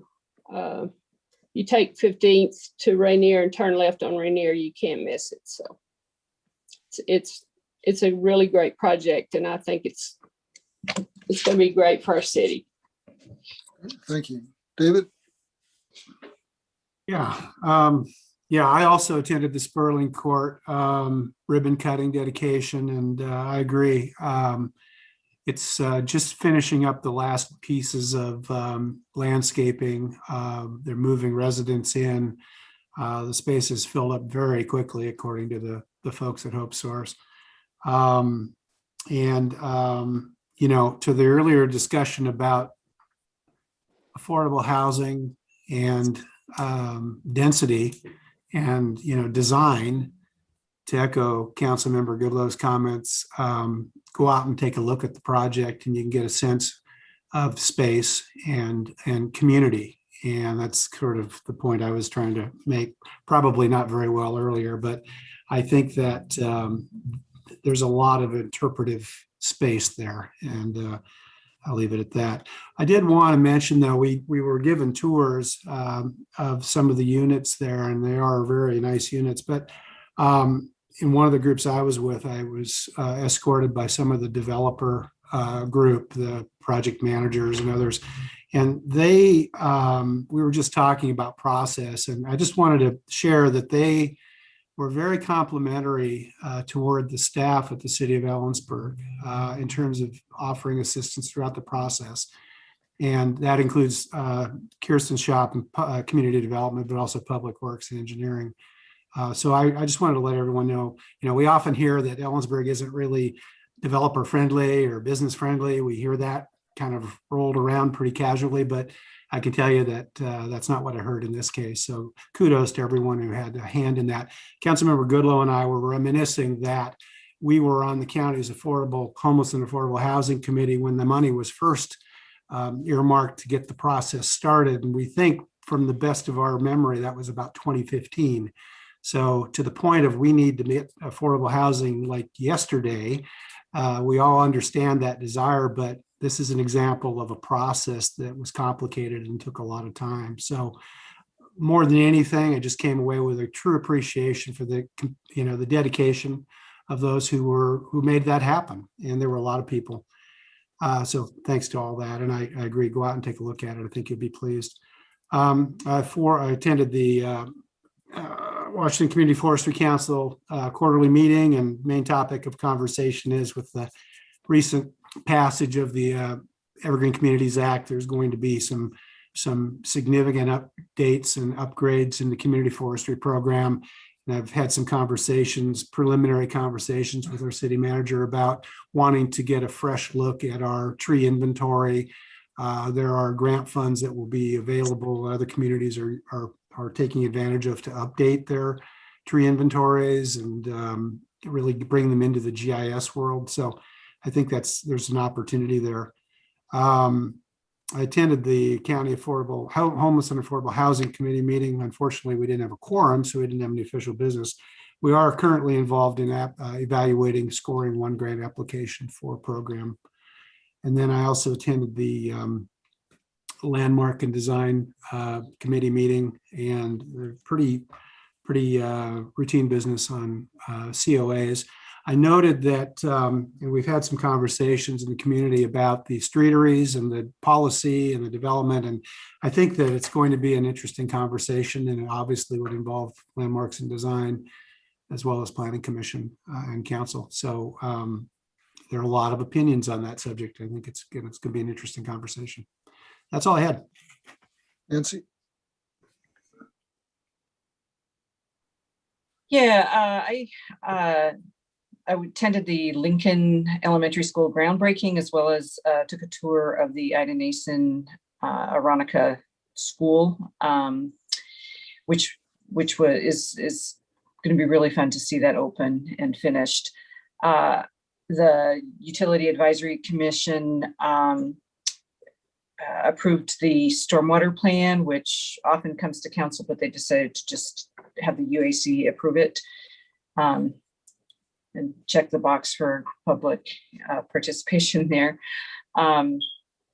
The airport had a couple of open houses, one for tenants and one for pilots, to talk about the new lease provisions and kind of what's going on with changes at the airport. And I attended the pilot one this evening, reasonably well attended, and some interesting conversations. Also, the first broadband action team meeting for the county was held. It was more of a presentation than a discussion, and kind of an encouragement to, everyone just needs to keep moving on their own, and then, we'll come together and coordinate kind of together. But next meeting's in July. So staff has had some internal conversations about what our next steps will be. And it's clear that we need to update the strategic plan that the initial one, and I can't remember how old it is, 5 years or so, and most of it is completed. So we need to do next steps, and kind of the landscape has changed a bit too. So stuff will be moving forward on and figuring out how to accomplish that strategic plan update. And so you'll be hearing more on that. That's all. Thank you. I don't really have anything. I just wanted to make sure, actually just kind of update everybody. Because of the lag between our last meetings and this one, I was asked to do some letters of support. Part of it is around the earmarking, which isn't really called earmarking anymore, in support of the Oddfellows. I also did a letter of support for Gallery 1 for a facade improvement. It's not a congressional earmark, it's a state program. Also did one for CWU's multimodal transportation.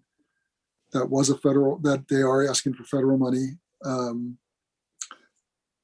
And most of the things I attended, I think other people have touched on, so we don't need to go into it, and it's late.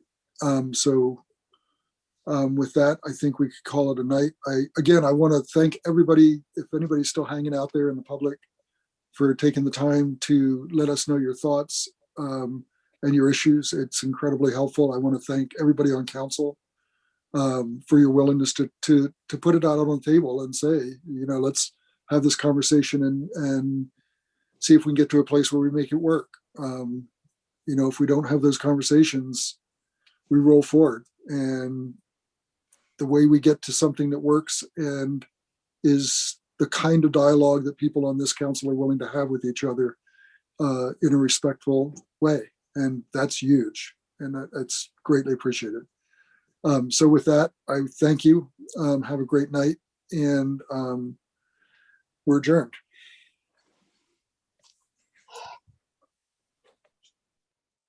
Thank you. Right.